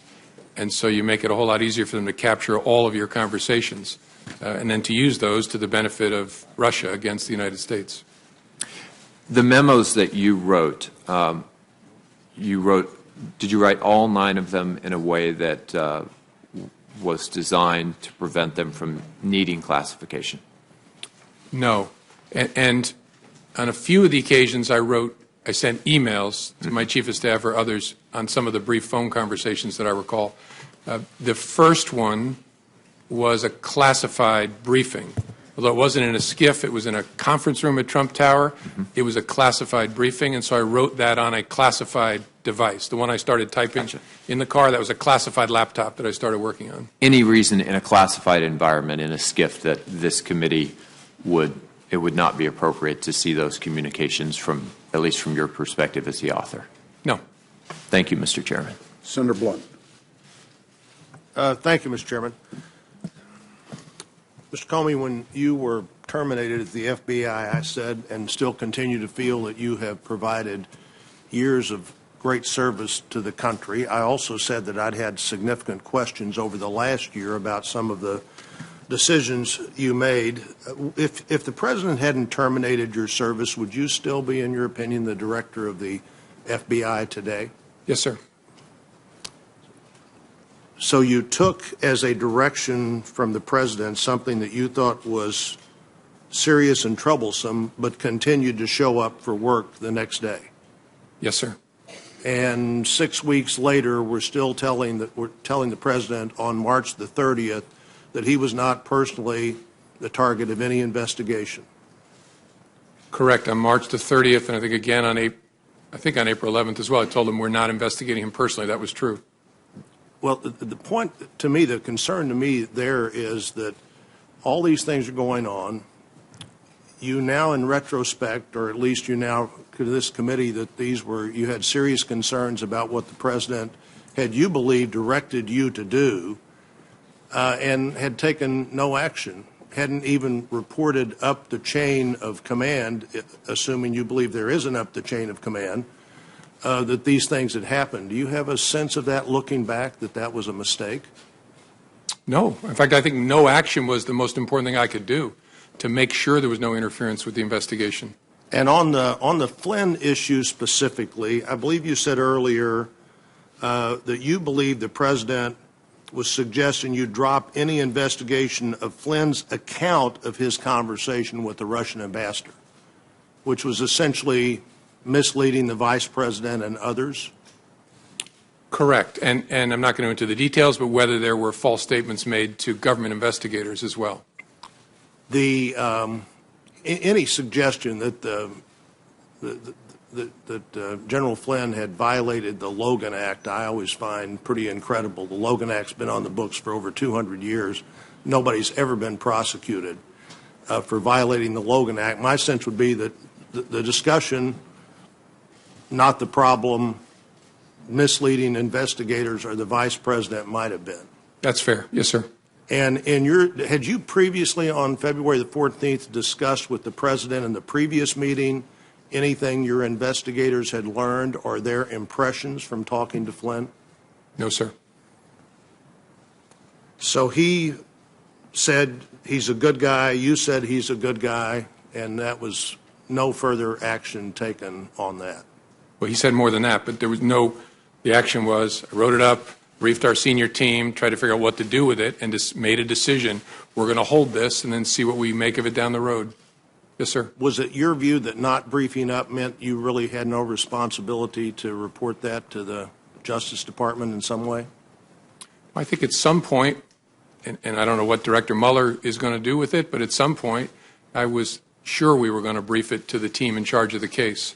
But our judgment was, in the short term, doesn't make sense to, no fuzz on the fact I reported to the Attorney General. That's why I stressed he shouldn't be kicked out of the room. But it didn't make sense to report to him now. You know, you said the Attorney General said, I don't want to be in the room with him alone again, but you continued to talk to him on the phone. What is the difference in being in the room alone with him and talking to him on the phone alone? Yeah, I think what I stressed to the Attorney General is a little broader than just the room. I said, I report to you. It's very important you be between me and the White House. After that discussion with the Attorney General, did you take phone calls from the President? Yes, sir. So why did you just say you need to talk to, why didn't you say I'm not taking that call, you need to talk to the Attorney General? Well, I did on the April 11th call, and I reported the calls, the March 30th call and the April 11th call, to my superior, who was the acting Deputy Attorney General. I don't want to run out of time here. Let me make one other point. In reading your testimony, January the 3rd, January the 27th, and March the 30th, it appears to me that on all three of those occasions, you, unsolicited by the President, made the point to him that he was not a target of an investigation. Correct. Yes, sir. One, I thought the March 30th, very interesting. You said, well, even though you don't want, you may not want us, that was the 27th, where he said, why don't you look into that dossier thing more? You said, well, you may not want that because then we couldn't tell you, you couldn't say with, we couldn't answer the question about you being a target of the investigation, but you didn't seem to be answering that question anyhow. As Senator Rubio pointed out, the one unanswered, unleaked question seems to have been that in this whole period of time. But you said something earlier I don't want to fail to follow up on. You said after you were dismissed, you gave information to a friend so that friend could get that information into the public media. Correct. What kind of information was that? What kind of information did you give to a friend? That the Flynn conversation, that the President had asked me to let the Flynn, I mean, I'm forgetting my exact own words, but the conversation in the Oval Office. So you didn't consider your memo or your sense of that conversation to be a government document. You consider it to be somehow your own personal document that you could share with the media as you wanted to? Correct. Through a friend? I understood this to be my recollection recorded of my conversation with the President. As a private citizen, I felt free to share that. I thought it very important to get it out. So were all of your memos that you recorded on classified or other documents, memos that might be yours as a private citizen? I'm sorry, I'm not following the question. Well, I think you said you'd use classified. Oh, yeah, not the classified documents. Unclassified. I don't have any of them anymore, but I gave them to the special counsel. But, yeah, my view was that the content of those unclassified, the memorialization of those conversations was my recollection recorded. So why didn't you give those to somebody yourself rather than give them through a third party? Because I was worried the media was camping at the end of my driveway at that point, and I was actually going out of town with my wife to hide, and I worried it would be like feeding seagulls at the beach if it was I who gave it to the media. So I asked my friend, make sure this gets out. It does seem to me that what you do there is create a source close to the former director of the FBI, as opposed to just taking responsibility yourself for saying, here are these records. Like everybody else, I have other things I'd like to get into, but I'm out of time. Okay. Senator King. Thank you. First, I'd like to acknowledge Senator Blumenthal and earlier Senator Nelson. I think the one principal thing you'll learn today, Senator, is that the chairs there are less comfortable than the chairs here. But I welcome you to the hearing. Mr. Comey, a broad question. Was the Russian activity in the 2016 election a one-off proposition, or is this part of a long-term strategy? Will they be back? Oh, it's a long-term practice of theirs. It stepped up a notch in a significant way in 16. They'll be back. I think that's very important for the American people to understand that this is very much a forward-looking investigation in terms of how do we understand what they did and how do we prevent it. Would you agree that that's a big part of our role here? Yes, sir, and it's not a Republican thing or a Democratic thing. It really is an American thing. They're going to come for whatever party they choose to try and work on behalf of, and they're not devoted to either in my experience. They're just about their own advantage, and they will be back. That's my observation. I don't think Putin is a Republican or a Democrat. He's an opportunist. I think that's a fair statement. With regard to the several of these conversations, in his interview with Lester Holt on NBC, the President said, I had dinner with him. He wanted to have dinner because he wanted to stay on. Is this an accurate statement? No, sir. Did you in any way initiate that dinner? No. He called me at my desk at lunchtime and asked me, was I free for dinner that night? I called himself and said, can you come over for dinner tonight? And I said, yes, sir. He said, will 6 work? I think he said 6 first. And then he said, I was going to invite your whole family, but we'll do that next time. I wanted you to come over. And is that a good time? I said, sir, whatever works for you. And then he said, how about 6:30? And I said, whatever works for you, sir. And then I hung up and had to call my wife and break a date with her. I was supposed to take her out to dinner that night. That's one of the all-time great excuses for breaking a date. Yeah. In retrospect, I love spending time with my wife. I wish I'd been there that night. That's one question I'm not going to follow up, Mr. Comey. But in that same interview, the President said, in one case I called him and in one case he called me. Is that an accurate statement? No. Did you ever call the President? No. I might. The only reason I'm hesitating is I think there was at least one conversation where I was asked to call the White House switchboard to be connected to him, but I never initiated a communication with the President.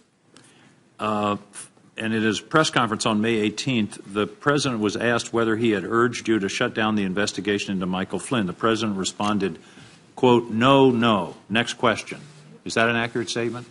I don't believe it is. Thank you. With regard to the question of him being personally under investigation, does that mean that the dossier is not being reviewed or investigated or followed up on in any way? I obviously can't comment either way. I can't talk in an open setting about the investigation as it was when I was the head of the FBI, and obviously it's Director Bob Mueller's responsibility now, so I don't know. So clearly your statements to the President back in these various times when you assured him he wasn't under investigation were as of that moment. That correct, is it not? Correct. Now, on the Flynn investigation, is it not true that Mr. Flynn was and is a central figure in this entire investigation of the relationship between the Trump campaign and the Russians? I can't answer that in an open setting, sir. And certainly Mr. Flynn was part of the so-called Russian investigation. Can you answer that question? I have to give you the same answer. All right. We'll be having a closed session shortly, so we will follow up on that. In terms of his comments to you about, I think you were in response to Mr. Risch, Senator Risch, he said, I hope you will hold back on that. But when when a president of the United States in the Oval Office says something like I hope or I suggest or would you, do you take that as a directive? Yes. Yes. It rings in my ear as kind of, will no one rid me of this meddlesome priest? I was just going to quote that in 1170, December 29, Henry II said, who will rid me of this meddlesome priest? And then the next day he was killed. Thomas à Becket. That's exactly the same situation. We're thinking along the same lines. Several other questions, and these are a little bit more detailed. What do you know about the Russian bank VEB? Nothing that I can talk about in an open setting. Well, that takes care of my next 3 questions. I know it exists. Yes, sir. You know it exists. What is the relationship of the ambassador from Russia to the United States, to the Russian intelligence infrastructure? Well, he's a diplomat who is the chief of mission at the Russian embassy, which employs a robust cohort of intelligence officers. And so surely he's witting of their very, very aggressive intelligence operations, at least some of it, in the United States. I don't consider him to be an intelligence officer himself. He's a diplomat. Did the FBI ever brief the Trump administration about the advisability of interacting directly with Ambassador Kislyak? I think all I can say sitting here is there were a variety of defensive briefings given to the incoming administration about the counterintelligence risk. Back to Mr. Flynn, would closing out the Flynn investigation have impeded the overall Russian investigation? No. Well, unlikely, except to the extent there's always a possibility if you have a criminal case against someone and you bring in and squeeze them, you flip them, and they give you information about something else. But I saw the two as touching each other but separate. With regard to your memos, isn't it true that in a court case when you're weighing evidence, contemporaneous memos and contemporaneous statements to third parties are considered probative in terms of the validity of testimony? Yes. Thank you. Thank you, Mr. Chairman. Senator Cotton. Oh, excuse me, Senator Langford. Well, Director Comey, good to see you again. You too. We've had multiple opportunities to be able to visit, as everyone on this dais has, and I appreciate you and your service and what you have done for the nation for a long time, what you've continued to do. I've told you before, in the heat of last year, when we had the opportunity to visit personally, that I pray for you and for your family because you do carry a tremendous amount of stress, and that is still true today. Thank you. Let me walk through a couple of things with you. Your notes are obviously exceptionally important because they give a very rapid account of what you wrote down and what you perceived happened in those different meetings. Have you had the opportunity to be able to reference those notes when you were preparing the written statement that you put for us today? Yes. Yes. I think nearly all of my written recordings of the conversations, I had a chance to review them before filing my statement. Do you have a copy of any of those notes personally? I don't. I turned them over to Bob Mueller's investigators. The individual that you told about your memos that then was sent on to the New York Times, did they have a copy of those memos, or were they told orally of those memos? Had a copy. I had a copy at the time. Do they still have a copy of those memos? It's a good question. I think so. I guess I can't say for sure sitting here, but I guess I don't know, but I think so. So the question is, could you ask them to hand that copy right back to you so you could hand them over to this committee? Potentially. I would like to move that from potential to see if we can ask that question so we can have a copy of those. Obviously, those notes are exceptionally important to us to be able to go through the process so we can continue to get to the facts as we see it. As you know, the written documents are exceptionally important. Yeah. Are there other documents that we need to be aware of that you used in your preparation for your written statement that we should also have that would assist us in helping with this? Not that I'm aware of, no. Past the February the 14th meeting, which is a very important meeting, obviously, as we discuss the conversations here about Michael Flynn. When the President asked you about he hopes that you would let this go, and the conversation back and forth about being a good guy, after that time, did the President ever bring up anything about Michael Flynn again to you? You had multiple other conversations you have documented with the President. No, I don't remember him ever bringing it up again. Did any member of the White House staff ever come to you and talk to you about letting go of the Michael Flynn case or dropping it or anything referring to that? No. Nope. Did the Director of National Intelligence come to you and talk to you about that? No. Did anyone from the Attorney General's office, the Department of Justice, ask you about that? No. Did the head of NSA talk to you about that? No. The key aspect here is if this seems to be something the President's trying to get you to drop it, this seems like a pretty light touch to drop it, to bring it up at that moment, the day after he had just fired Flynn, to come back in and say, I hope we can let this go, but then it never reappears again. Did it slow down your investigation or any investigation that may or may not be occurring with Michael Flynn? No, although I don't know there are any manifestations, outward manifestations of the investigation between February 14th and when I was fired. So I don't know that the President would have any way of knowing whether it was effective or not. Okay. That's fair enough. If the President wanted to stop an investigation, how would he do that? Knowing it's an ongoing criminal investigation or counterintelligence investigation, would that be a matter of trying to go to you perceive, and to say you make it stop because he doesn't have the authority to stop? Or how would the President make an ongoing investigation stop? Again, I'm not a legal scholar, so smarter people answer this better, but I think as a legal matter, the President is the head of the executive branch and could direct, in theory, we have important norms against this, but direct that anybody be investigated or anybody not be investigated. I think he has the legal authority because all of us ultimately report in the executive branch up to the President. Okay. Would that be to you? Would that be to the Attorney General? Would that be to who that would do that? I suppose he could do it to, if he wanted to issue a direct order, could do it in any way. Could do it through the Attorney General or issue it directly to me. Well, is there any question that the president is not real fond of this investigation? I can think of multiple 140-word character expressions that he's done publicly to express he's not fond of the investigations. I've heard you share before in this conversation that you're trying to keep the agents that are working on it away from any comment the president might have made. Quite frankly, the president has informed around 6 billion people that he's not real fond of this investigation. Do you think there's a difference in that? Yes. Okay. I think there's a big difference in kicking superior officers out of the Oval Office, looking the FBI director in the eye and saying, I hope you let this go. I think if the agents, as good as they are, heard the President of the United States did that, there's a real risk of a chilling effect on their work. That's why we kept it so tight. Okay. You had mentioned before about some news stories and news accounts. Without having to go into all the names and the specific times and to be able to dip into all that, have there been news accounts about the Russia investigation, about collusion, about this whole event, or accusations that, as you read the story, you were stunned about how wrong they got the facts? Yes. There have been many, many stories purportedly based on classified information about lots of stuff, but especially about Russia, that are just dead wrong. I was interested in your comment that you made as well, that the president said to you, if there were some satellite associates of his that did something wrong, it would be good to find that out.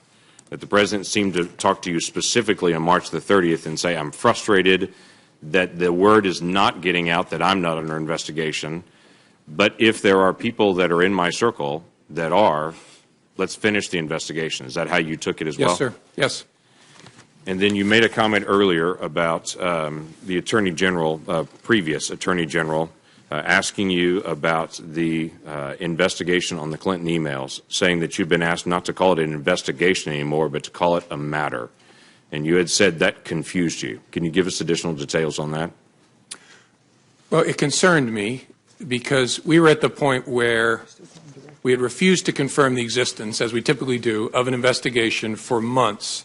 And it was getting to a place where that looked silly because the campaigns were talking about interacting with the FBI in the course of our work. The Clinton campaign at the time was using all kinds of euphemisms, security review, matters, things like that for what was going on. We were getting to a place where the Attorney General and I were both going to have to testify and talk publicly about it. And I wanted to know, was she going to authorize us to confirm we had an investigation? And she said, yes, but don't call it that, call it a matter. And I said, why would I do that? And she said, just call it a matter. And again, you look back in hindsight, you think, should I have resisted harder? I just said, all right, this isn't a hill worth dying on. And so I just said, okay, the press is going to completely ignore it. And that's what happened. When I said, we have opened a matter, they all reported the FBI has an investigation open. And so that concerned me because that language tracked the way the campaign was talking about the FBI's work, and that's concerning. It gave the impression that the campaign was somehow using the same language as the FBI because you were handed the campaign language and told to be able to use the campaign language. And again, I don't know whether it was intentional or not, but it gave the impression that the Attorney General was looking to align the way we talked about our work with the way a political campaign was describing the same activity, which was inaccurate. We had a criminal investigation open. As I've said before, the Federal Bureau of Investigation. We had an investigation open at the time, and so that gave me a queasy feeling. Thank you. Senator Manchin. Thank you, Mr. Chairman. Thank you, Mr. Comey. I appreciate very much you being here. West Virginians are very interested in this hearing that we're having today. I've had over 600 requests for questions to ask you from my fellow West Virginians, and most of them have been asked. And there's quite a few of them that were quite detailed while asking our classified hearing. I want to thank you, first of all, for coming and agreeing to be here, volunteering, but also volunteering to stay into the classified hearing. I don't know if you had a chance to watch our hearing yesterday. I watched part of it, yes, sir. And it was quite troubling. My colleagues here had some very pointed questions they wanted answers to. They weren't classified. They could have answered in this open setting. They refused to do so. So that even makes us much more appreciative of your cooperation. Sir, the seriousness of the Russian aggressions in our past elections and knowing that it will be ongoing, as Senator King had alluded to, what's your concerns there? I mean, what should the American public understand? People said, well, this is Why are we worried about this? Why make such a big deal out of this Russian investigation? Can you tell me what your thoughts would be? Sir. And then the final thing is on this same topic. Did the president ever show any concern or interest or curiosity about what the Russians were doing? Thank you, Senator. As I said earlier, I don't remember any conversations with the president about the Russia election interference. Did he ever ask you any questions concerning this? Well, there was an initial briefing of our findings, and I think there was conversation there. I don't remember it exactly, where he asked questions about what we had found and what our sources were and what our confidence level was. But after that, I don't remember anything. The reason this is such a big deal is we have this big, messy, wonderful country where we fight with each other all the time, but nobody tells us what to think, what to fight about, what to vote for, except other Americans. And that's wonderful and often painful. But we're talking about a foreign government that, using technical intrusion and lots of other methods, tried to shape the way we think, we vote, we act. That is a big deal. And people need to recognize it. It's not about Republicans or Democrats. They're coming after America, which I hope we all love equally. They want to undermine our credibility in the face of the world. They think that this great experiment of ours is a threat to them, and so they're going to try to run it down and dirty it up as much as possible. That's what this is about, and they will be back because we remain, as difficult as we can be with each other, we remain that shining city on the hill, and they don't like it. So this is extremely important. It's extremely dangerous what we're dealing with, and it's needed, is what you're saying. Yes, sir. Do you believe there were any tapes or recordings of your conversations with the president? It never occurred to me till the president's tweet. I'm not being facetious. I hope there are, and I'll consent to the release of. So both of you are in the same findings here. You both hope there's tapes and recordings. Well, all I can do is hope. The president surely knows whether he taped me, and if he did, my feelings aren't hurt. Release all the tapes. I'm good with it. Gotcha. Sir, do you believe that Robert Mueller, our new special investigator on Russia, will be thorough and complete without political intervention? And would you be confident on his findings and recommendations? Yes. Bob Mueller is one of the finest people and public servants this country has ever produced. He will do it well. He is a dogged, tough person, and you can have high confidence that when it's done, he's turned over all the rocks. You've been asked a wide variety of questions today, and we're going to be hearing more, I'm sure, in our classified hearing. Something I often ask folks when they come here, what details of this saga should we be focusing on, and what would you recommend us do differently? Or to adjust our perspective on this? I don't know. One of the reasons that I'm pleased to be here is I think this committee has shown the American people, although we have two parties and we disagree about important things, we can work together when it involves the core interests of the country. So I would hope you'll just keep doing what you're doing. It's good in and of itself, but it's also a model, especially for kids, that we are a functioning adult democracy. And you also mentioned you had, I think, six meetings, 3 times in person, 6 on the phone, 9 times in conversation with the president. Did he ever, at that time, allude that you were not performing adequately? Ever indicate that at all? Oh, no. In fact, the contrary, quite often. Yeah, he called me one day. I was about to get on a helicopter. The head of the DEA was waiting in the helicopter for me, and he just called to check in and tell me I was doing an awesome job and wanted to see how I was doing. I said, I'm doing fine, sir. And then I finished the call and got on the helicopter. Mr. Comey, do you believe you would have been fired if Hillary Clinton had become president? That's a great question. I don't know. Yeah, I don't know. You have any thoughts about it? No, I might have been. I don't know. Look, I've said before that was an extraordinarily difficult and painful time. I think I did what I had to do. I knew it was going to be very bad for me personally, and the consequence of that might have been, if Hillary Clinton was elected, I might have been terminated. I don't know. I really don't. My final question will be, after February 14th meeting in the Oval Office, you mentioned that you asked Attorney General Sessions to ensure that you were never left alone with the president. Did you ever consider why Attorney General Sessions was not asked to stay in the room? Oh, sure. I did, and have. And in that moment, I knew. You ever talked to him about it? No. You never had a discussion with Jeff Sessions on this? No, not at all. On any of your meetings? No. Did he inquire? Did he show any inquiry whatsoever? What was that meeting about? No. Oh, you're right. I did say to him, I'd forgotten this, when I talked to him and said, you have to be between me and the president, and that's incredibly important, and I forget my exact words, I passed along the president's message about the importance of aggressively pursuing leaks of classified information, which is a goal I share, and I passed that along to the Attorney General. I think it was the next morning in a meeting, but I did not tell him about the Flynn part. Do you believe this will rise to the obstruction of justice? I don't know. That's Bob Mueller's job to sort that out. Thank you, sir.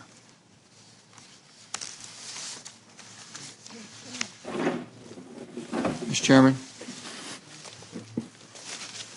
Senator Cotton.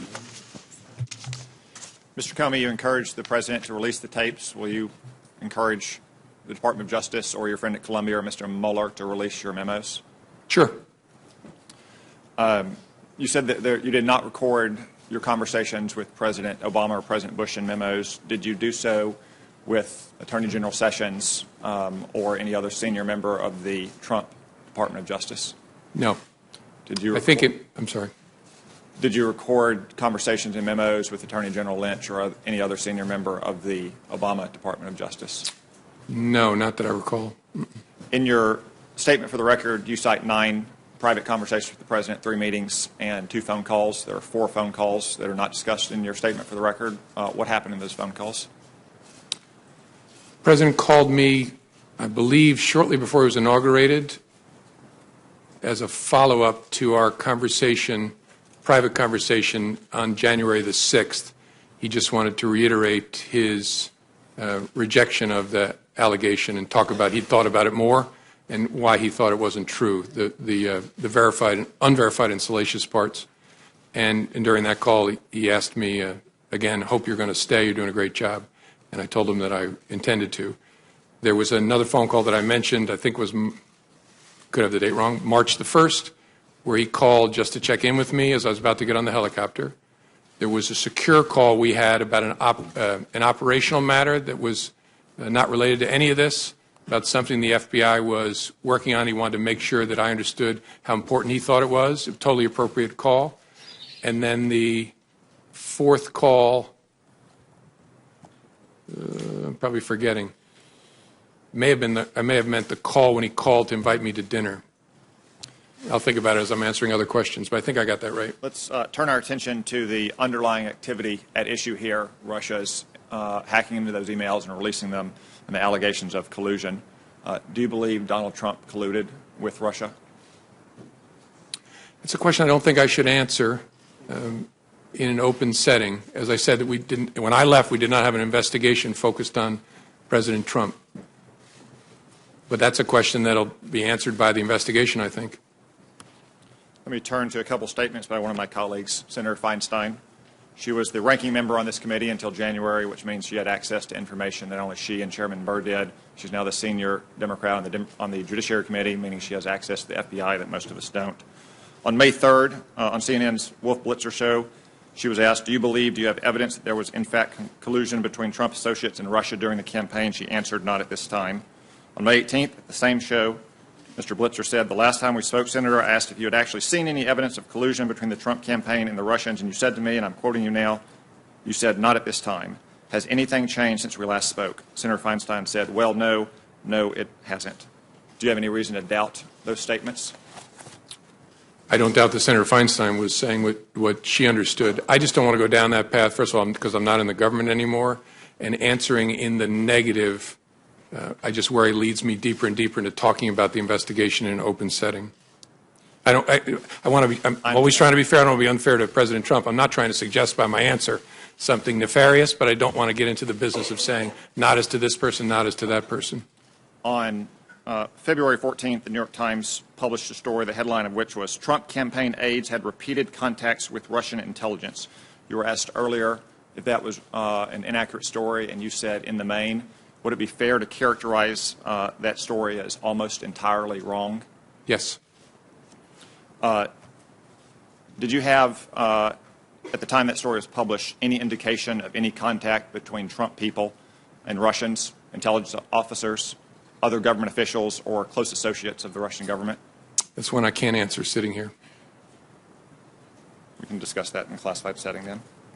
I want to turn attention now to Mr. Flynn and the allegations of his underlying conduct. To be specific, his alleged interactions with the Russian ambassador on the telephone, and then what he said to senior Trump administration officials and Department of Justice officials. I understand there are other issues with Mr. Flynn related to his receipt of foreign monies or disclosure of potential advocacy activity on behalf of foreign governments. Those are serious and credible allegations that I'm sure will be pursued, but I want to speak specifically about his interactions with the Russian ambassador.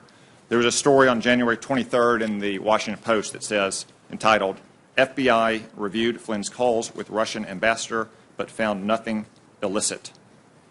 Is this story accurate?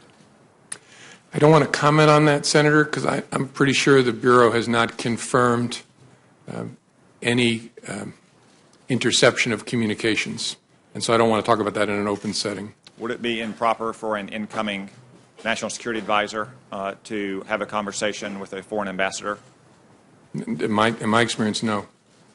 But you can't confirm or deny that the conversation happened, and we would need to know the contents of that conversation to know if it was in fact improper. Yeah, I don't think I can talk about that in an open setting. And again, I've been out of government now a month, so I also don't want to talk about things when it's now somebody else's responsibility. But maybe in the classified setting, we can talk more about that. You stated earlier that there wasn't an open investigation of Mr. Flynn in the FBI.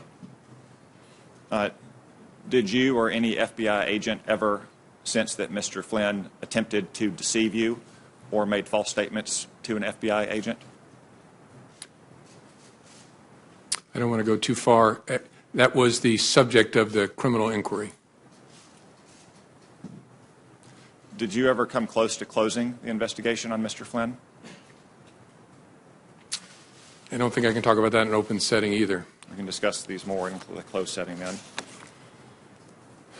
Mr. Comey, in 2004, you were a part of a well-publicized event about an intelligence program that had been recertified several times, and you were acting Attorney General when Attorney General John Ashcroft was incapacitated due to illness.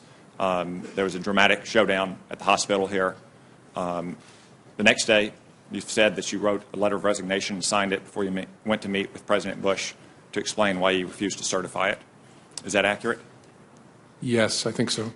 At any time in the 3.5 months you were the FBI director during the Trump administration, did you ever write and sign a letter of recommendation and leave it on your desk? Letter of resignation? No, sir. Letter of resignation? No, sir.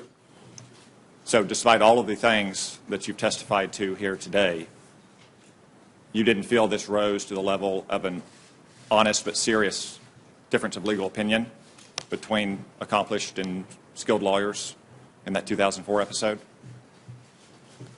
I wouldn't characterize the circumstances in 2004 that way, but to answer, no, I didn't encounter any circumstance that led me to intend to resign, consider to resign. No, sir. Thank you. Senator Harris.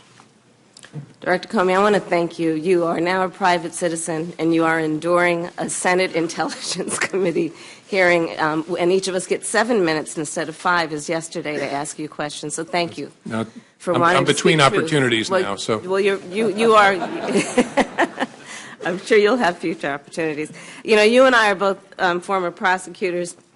I'm not going to require you to answer. I just want to make a statement that in my experience of prosecuting cases, when a robber held a gun to somebody's head and said, "I hope you will give me your wallet," the word hope was not the most operative word at that moment. But you don't have to respond to that point. I have a series of questions to ask you, and they're going to start with, are you aware of any meetings between the Trump administration officials and Russian officials during the campaign that have not been acknowledged by those officials in the White House? That's not even if I remember clearly, that's not a question I can answer in an open setting. Are you aware of any efforts by Trump campaign officials or associates of the campaign to hide their communications with Russian officials through encrypted communications or other means? I have to give you the same answer, Senator. Sure. In the course of the FBI's investigation, did you ever come across anything that suggested that communications records, documents, or other evidence had been destroyed? I think I got to give you the same answer because it would touch on investigative matters. And are you aware of any efforts or potential efforts to conceal communications between campaign officials and Russian officials? I think I have to give you the same answer, Senator. Thank you. As a former Attorney General, I have a series of questions about your connection with the Attorney General during the course of your tenure as Director. What is your understanding of the parameters of General Sessions' recusal from the Russia investigation? I think it's described in a written release or statement from DOJ, which I don't remember sitting here, but the gist was he would be recused from all matters relating to Russia and the campaign or activities of Russia and the 2016 election, I think, something like that. So is your knowledge of the extent of his recusal based on the public statements he's made? Correct. Okay. So was there any kind of memorandum issued from the Attorney General or the Department of Justice to the FBI outlining the parameters of his recusal? Not that I'm aware of. And do you know if he reviewed any FBI or DOJ documents pertaining to the investigation before he was recused? I don't know. And after he was recused? I'm assuming it's the same answer. Same answer. And aside from any notice or memorandum that was not sent or was, what mechanism or processes were in place to ensure that the Attorney General would not have any connection with the investigation, to your knowledge? I don't know for sure. I know that he had consulted with career ethics officials that know how to run a recusal at DOJ, but I don't know what mechanism they set up. And the Attorney General recused himself from the investigation, but do you believe it was appropriate for him to be involved in the firing of the chief investigator of that case, of that Russia interference? That's something I can't answer sitting here. It's a reasonable question, but that would depend on a lot of things I don't know, like what did he know, what was he told, did he realize that the President was doing it because of the Russia investigation, things like that. I just don't know the answer. You've mentioned in your written testimony in here that the President essentially asked you for a loyalty pledge. Are you aware of him making the same request of any other members of the Cabinet? I am not. Do you know one way or another what he... I don't know one way or another. I've never heard anything about it. And you mentioned that you had the conversation where he hoped that you would let the Flynn matter go on February 14th or thereabouts. It's my understanding that Mr. Sessions was recused from any involvement in the investigation about a full 2 weeks later. To your knowledge, was the Attorney General, did he have access to information about the investigation in those interim 2 weeks? I don't, in theory, sure, because he's the Attorney General. I don't know whether he had any contact with any materials related to that. To your knowledge, was there any directive that he should not have any contact with any information about the Russian investigation between the February 14th date and the day he was ultimately recused or recused himself on March 2nd? Not to my knowledge. I don't know one way or another. And did you speak to the Attorney General about the Russia investigation before his recusal? I don't think so, no. Do you know if anyone in the department, in the FBI, forwarded any documents or information or memos of any sort to the attention of the Attorney General before his recusal? I don't know of any or remember any sitting here. It's possible, but I don't remember any. Do you know if the Attorney General was involved, in fact involved, in any aspect of the Russia investigation after his recusal on the 2nd of March? I don't. I would assume not, but I don't. Well, let me say it this way. I don't know of any information that would lead me to believe he did something to touch the Russia investigation after the recusal. In your written testimony, you indicate that after you were left alone with the President, you mentioned that it was inappropriate and should never happen again to the Attorney General. And apparently he did not reply, and you write that he did not reply. What did he do, if anything? Did he just look at you? Was there a pause for a moment? What happened?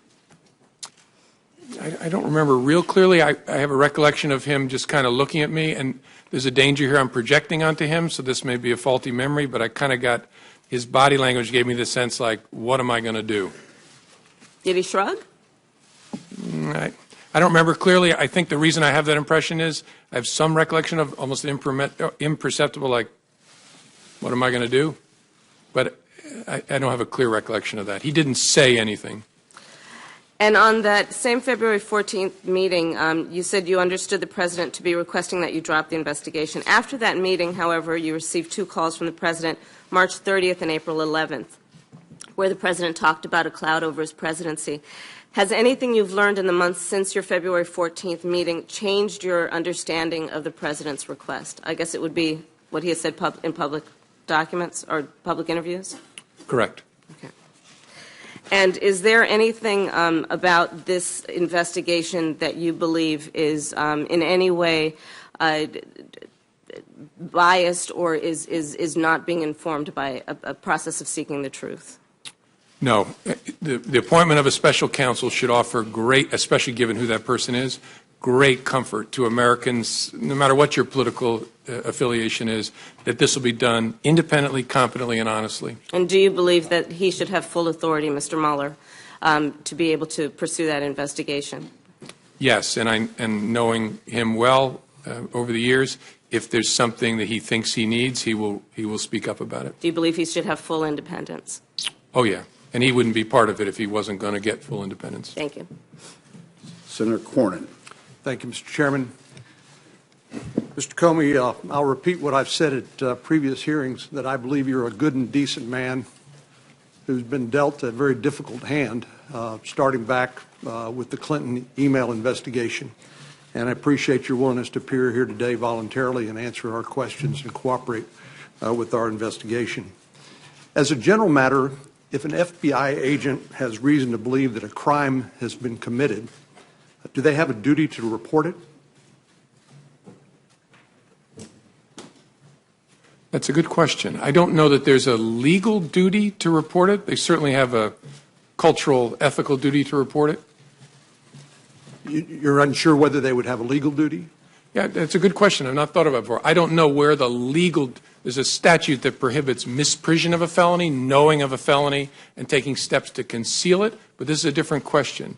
And so, look, let me be clear. I would expect any FBI agent who has information about a crime being committed to report it. Me too. But where you rest that obligation, I don't know. It exists. And let me ask you as a general proposition, if you're trying to make an investigation go away, is firing an FBI director a good way to make that happen? By that I mean, yeah, it doesn't make a lot of sense to me, but I'm obviously hopelessly biased, given that I was the one fired. I understand it's personal. No, given the nature of the FBI, I meant what I said. There's no indispensable people in the world, including at the FBI, that there's lots of bad things about me not being at the FBI. Most of them are for me, but the work's going to go on as before. So nothing that's happened that you've testified to here today has impeded the investigation of the FBI or Director Mueller's commitment to get to the bottom of this from the standpoint of the FBI and the Department of Justice. Would you agree with that? Correct. Especially the appointment of former Director Mueller is a critical part of that equation. Let me take you back to the Clinton email investigation. I think you've been cast as a hero or a villain, depending on the whose political ox is being gored at many different times during the course of the Clinton email investigation, even now perhaps. But you clearly were troubled by the conduct of the sitting Attorney General, Loretta Lynch, when it came to the Clinton email investigation. You mentioned the characterization that you'd been asked to accept that this was a matter and not a criminal investigation, which you said it was. There was the matter of President Clinton's meeting on the tarmac with the sitting Attorney General at a time when his wife was subject to a criminal investigation, and you suggested that perhaps there are other matters that you may be able to share with us later on in a classified setting. But it seems to me that you clearly believe that Loretta Lynch, the Attorney General, had an appearance of a conflict of interest on the Clinton email investigation. Is that correct? I think that's fair. I didn't believe she could credibly decline that investigation, at least not without grievous damage to the Department of Justice and to the FBI. And under Department of Justice and FBI norms, wouldn't it have been appropriate for the Attorney General, or if she had recused herself, which she did not do, for the Deputy Attorney General to appoint a special counsel? That's essentially what's happened now with Director Mueller. Would that have been an appropriate step in the Clinton email investigation, in your opinion? Certainly a possible step, yes, sir. And were you aware that Ms. Lynch had been requested numerous times to appoint a special counsel and had refused? Yes, I think members of Congress had repeatedly asked. Yes, sir. Yours truly did on multiple occasions. And that heightened your concerns about the appearance of a conflict of interest with the Department of Justice, which caused you to make what you have described as an incredibly painful decision to basically take the matter up yourself, and led to that July press conference. Yes, sir. After the former President Clinton, met on the plane with the Attorney General, I considered whether I should call for the appointment of a special counsel, and I decided that that would be an unfair thing to do because I knew there was no case there. We had investigated it very, very thoroughly. I know this is a subject of passionate disagreement, but I knew there was no case there, and calling for the appointment of special counsel would be brutally unfair because it would send the message, aha, there's something here. That was my judgment. Again, lots of people have different views of it, but that's how I thought about it. Well, if a special counsel had been appointed, they could have made that determination that there was nothing there and declined to pursue it, right? Sure, but it would have been many months later or a year later. Let me just ask you to, given the experience of the Clinton email investigation and what happened there, do you think it's unreasonable for anyone, any president, who has been assured on multiple occasions that he's not the subject of an FBI investigation, do you think it's unreasonable for them to want the FBI director to publicly announce that so that this cloud over his administration would be removed? I think that's a reasonable point of view. The concern would be, obviously, because if that boomerang comes back, it's going to be a very big deal because there will be a duty to correct. Well, we saw that in the Clinton email investigation, of course. Yes, I recall that. Yeah, I know you do.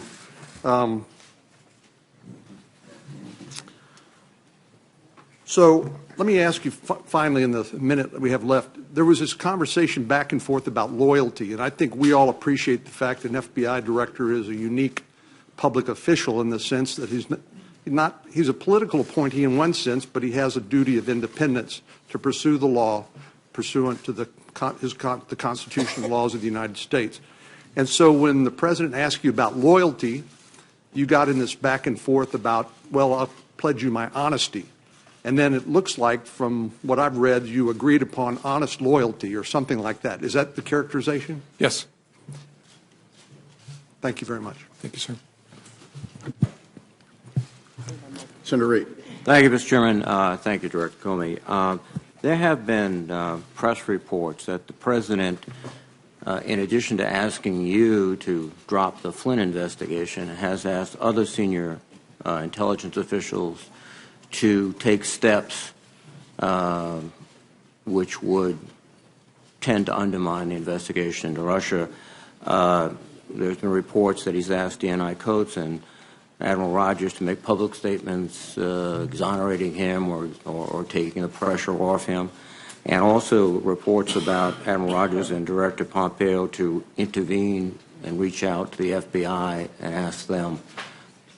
Are you aware of any of these, or do you have any information with respect to any of these allegations? I don't. I'm aware of the public reporting, but I had no contact, no conversation with any of those leaders about that subject. Thank you. You have testified that you interpret the discussion with the President about Flynn as a direction to stop the investigation. Is that correct? Yes. You've testified that the President asked you to lift the cloud by essentially making public statements exonerating him and perhaps others. You refused, correct?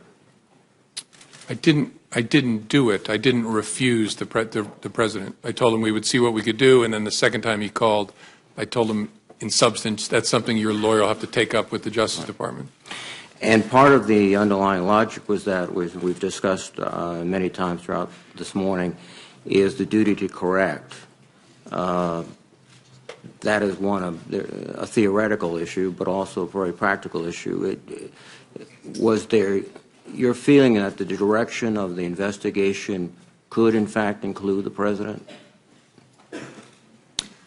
Well, in theory, I mean, as I explained, the concern of one of my senior leader colleagues was if you're looking at potential coordination between the campaign and Russia, the person at the head of the campaign is the candidate. So logically, this person argued, the candidate's knowledge, understanding will logically become a part of your inquiry if it proceeds. And so I understood that argument. My view was that what I said to the president was accurate and fair to him. I resisted the idea of publicly saying it, although if the Justice Department had wanted to, that I would have done it, because of the duty to correct and the slippery slope problem. And again, also, you've testified that the president asked you repeatedly to be loyal to him, and you responded you would be honestly loyal, which is, I think, your way of saying, I'll be honest and I'll be the head of the FBI and independent. Is that fair? Correct. I tried honest first, and also, I mean, you see it in my testimony, I also tried to explain to him why it's in his interest and every president's interest for the FBI to be apart in a way, because its credibility is important to a president and to the country. And so I tried to hold the line. It got very awkward, and I then said, you'll always have honesty from me. He said honest loyalty, and then I acceded to that as a way to end this awkwardness. At the culmination of all these events, you're summarily fired without any explanation or anything else. Well, there was an explanation. I just don't buy it. Well, yes. So you're fired. So do you believe that you were fired because you refused to take the president's direction? Is that the ultimate reason? I don't know for sure. I know I was fired. Again, I take the president's words. I know I was fired because of something about the way I was conducting the Russia investigation was in some way putting pressure on him, in some way irritating him, and he decided to fire me because of that. Now, I can't go farther than that. The Russian investigation, as you have pointed out, and as all my colleagues have reflected, is one of the most serious hostile acts against this country in our history, undermining the very core of our democracy and our elections. It is not a discrete event. It will likely occur. It's probably being prepared now for 18 and 20 and beyond. And yet, the President of the United States fires you because, in your own words, some relation to this investigation. And then he shows up in the Oval Office with the Russian foreign minister, first after classifying you as crazy and a real nut job, which I think you've effectively disproved this morning. He said, I face great pressure because of Russia. That's taken off. Your conclusion would be that the president, I would think, is downplaying the seriousness of this threat. In fact, took specific steps to stop a thorough investigation of the Russian influence, and also, from what you've said or what was been said this morning, doesn't seem to be particularly interested in these hostile threats by the Russians. Is that fair? I don't know that I can agree to that level of detail. There's no doubt that it's a fair judgment. It's my judgment that I was fired because of the Russia investigation. I was fired in some way to change, or the endeavor was to change the way the Russia investigation was being conducted. That is a very big deal, and not just because it involves me. The nature of the FBI and the nature of its work requires that it not be the subject of political consideration. And then on top of that, you have the Russia investigation itself is vital because of the threat. And I know I should have said this earlier, but it's obvious. If any Americans were part of helping the Russians do that to us, that is a very big deal. And I'm confident that if that is the case, Director Mueller will find that evidence. Finally, the president tweeted that James Comey better hope that there are no tapes of our conversation before he starts leaking to the press. Was that a rather unsubtle attempt to intimidate you from testifying and intimidate anyone else who seriously crosses his path of not doing it? I'm not going to sit here and try to interpret the president's tweets. To me, its major impact was, as I said, occurred to me in the middle of the night. Holy cow, there might be tapes. And if there are tapes, it's not just my word against his. on the direction to get rid of the Flynn investigation. Thank you very much. Senator McCain. In the case of Hillary Clinton, you made the statement that there wasn't sufficient evidence to bring a suit against her, although it had been very careless in their behavior. But you did reach a conclusion in that case that it was not necessary to further pursue her. Yet at the same time, in the case of Mr. Comey, you said that there was not enough information to make a conclusion. Tell me the difference between your conclusion as far as former Secretary Clinton is concerned and Mr. Trump. The Clinton investigation was a completed investigation that the FBI had been deeply involved in, and so I had an opportunity to understand all the facts and apply those facts against the laws I understood them. This investigation was underway, still going when I was fired, so it's nowhere near in the same place. At least it wasn't when I was. But it's still ongoing. Correct. So far as I know, it was when I left. That investigation was going on. This investigation is going on. You reached separate conclusions. No, that one was done. That investigation of any involvement of Secretary Clinton or any of her associates is completed. Yes, as of July the 5th, the FBI completed its investigative work, and that's what I was announcing, what we had done and what we had found. Well, at least in the minds of this member, there's a whole lot of questions remaining about what went on, particularly considering the fact that, as you mentioned, it's a, quote, big deal as to what went on during the campaign. So I'm glad you concluded that part of the investigation, but I think that the American people have a whole lot of questions out there, particularly since you just emphasized the role that Russia played. And obviously, she was a candidate for president at the time, so she was clearly involved in this whole situation where fake news, as you just described it, big deal, took place. You're going to have to help me out here. In other words, we're complete the investigation of anything that former Secretary Clinton had to do with the campaign is over and we don't have to worry about it anymore? With respect to Secretary, I'm a little confused, Senator. With respect to Secretary Clinton, yeah, we investigated criminal investigation in connection with her use of a personal email server. I understand. And that's the investigation I announced the conclusion of on July 5th. So, but at the same time, you made the announcement there would be no charges brought against then Secretary Clinton for any activities involved in the Russia involvement in our engagement in our election. I don't quite understand how you could be done with that, but not done with the whole investigation of their attempt to affect the outcome of our election. No, I'm sorry. We're not, at least when I left, when I was fired on May the 9th, there was still an open, active investigation to understand the Russian efforts and whether any Americans work with them. But you reached the conclusion that there was no reason to bring charges against Secretary Clinton. So you reached a conclusion.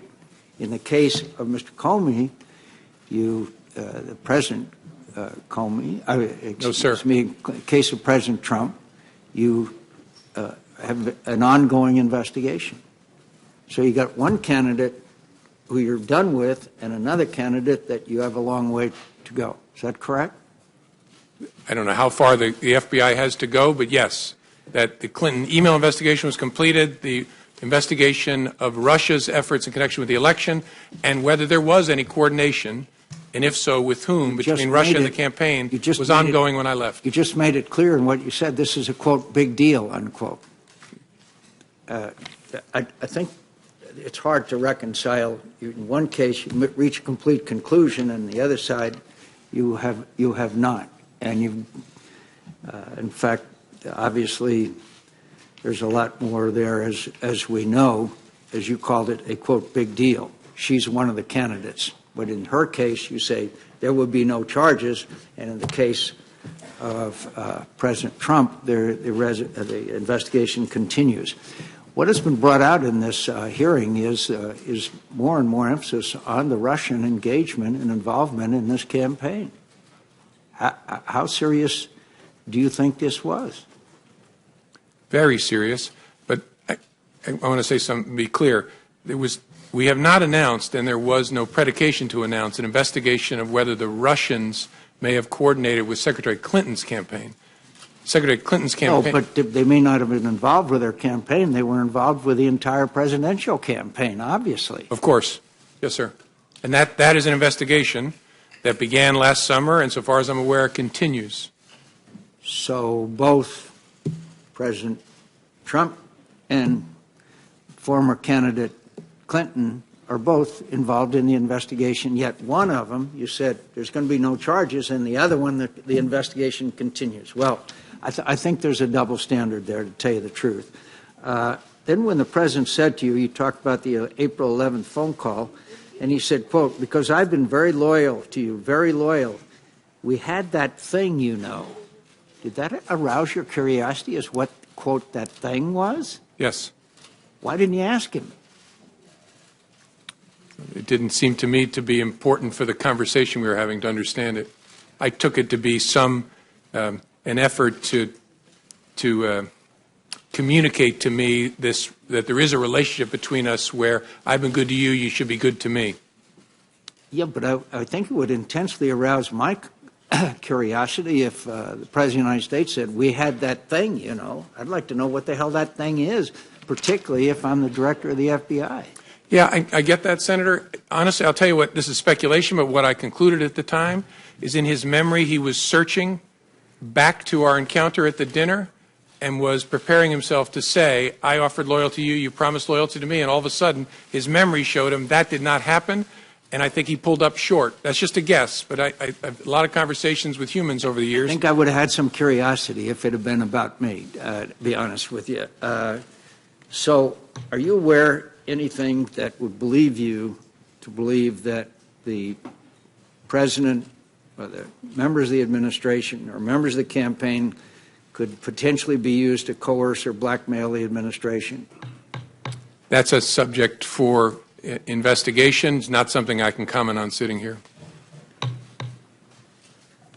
But you reached that conclusion as far as Secretary Clinton was concerned. But you're not reaching a conclusion as far as this administration is concerned. Are you aware of anything that would lead you to believe that information exists that could coerce members of the administration or blackmail the administration? That's not a question I can answer, Senator. Senator's time's expired. Thank you. All time's expired for the hearing. Can I say for members, we'll reconvene promptly at 1 p.m. In the hearing room. We have a vote scheduled for 1:45. I would suggest that all members promptly be there at 1 o'clock. We have about 3 minutes. I'd like to have order. Photographers return to where you were, please. This hearing's not adjourned yet. Either that or we'll remove you. To members, we have about 3 minutes of updates that we would love to cover as soon as we get into the closed session before we have an opportunity to spend some time with Director Comey. Based on our agreement, it would be my intentions to adjourn that closed hearing between 2 and 2:10 so that members can go vote, and I would urge you to eat at that time. Jim, several of us on this committee have had the opportunity to work with you since you walked in the door. I want to say personally on behalf of all the committee members, we're grateful to you for your service to your country, not just in the capacity as FBI director, but as prosecutor, and more importantly, being somebody that loves this country enough to tell it like it is. I want to say to your workforce that we're grateful to them with the level of cooperation that they have shown us, with the trust we've built between both organizations, the Congress and the Bureau. We couldn't do our job if it wasn't for their willingness to share candidly with us the work that we need to see. This hearing is the 9th public hearing this committee has had this year. That is twice the historical year-long average of this committee. I think the Vice Chairman and my biggest challenge when this investigation has concluded is to return our hearings to the secrecy of a closed hearing, to encourage our members not to freely talk about intelligence matters publicly, and to respect the fact that we have a huge job, and that's to represent the entire body of the United States Senate and the American people, to make sure that we work with the intelligence community to provide you the tools to keep America safe, and that you do it within the legal limit or those limits that are set by the executive branch. We could not do it if it wasn't for trusted partnership that you have been able to lead and others before you. So as we depart from this is a pivotal hearing in our investigation. We're grateful to you for the professionalism you've shown and your willingness. I will turn to the Vice Chairman. I simply want to echo, again, the thanks for your appearance. And there clearly still remain a number of questions. And the one thing I want to commit to you, and more importantly, I think, Chairman, I want to commit to all those who are still potentially watching and following. There's still a lot of unanswered questions, and we're going to get to the bottom of this. We're going to get the facts out. The American people deserve to know. There's the questions around implications of Trump officials and the Russians, but there's also the macro issue of what the Russians did and continue to do. And I think it is very important that all Americans realize that threat is real. It is continuous. It is not just towards our nation. It is all towards all Western democracies, and we have to come to a solution set. Thank you, Mr. Chairman. Director Comey, thank you once again on behalf of the committee. This hearing is adjourned.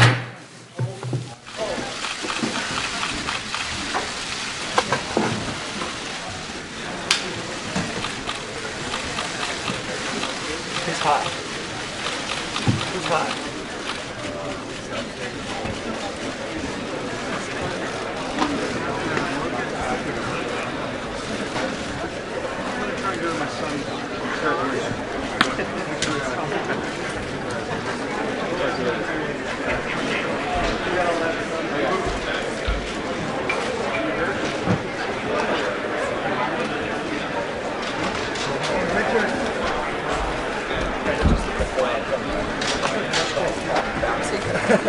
Yeah, no problem.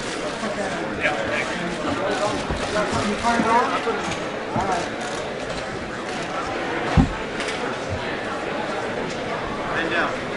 Can you come like this?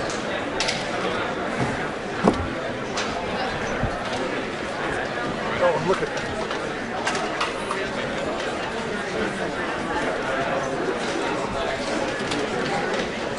Thank you.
Back it up, folks.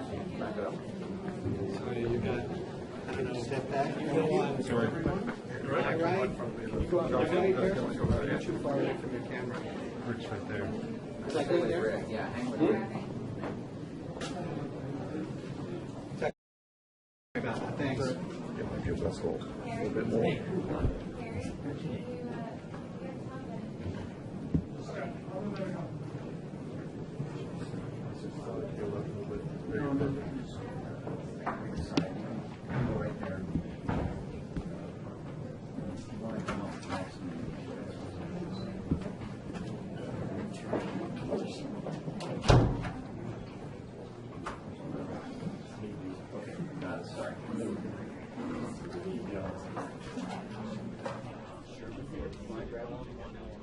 Congressman Sherman right here.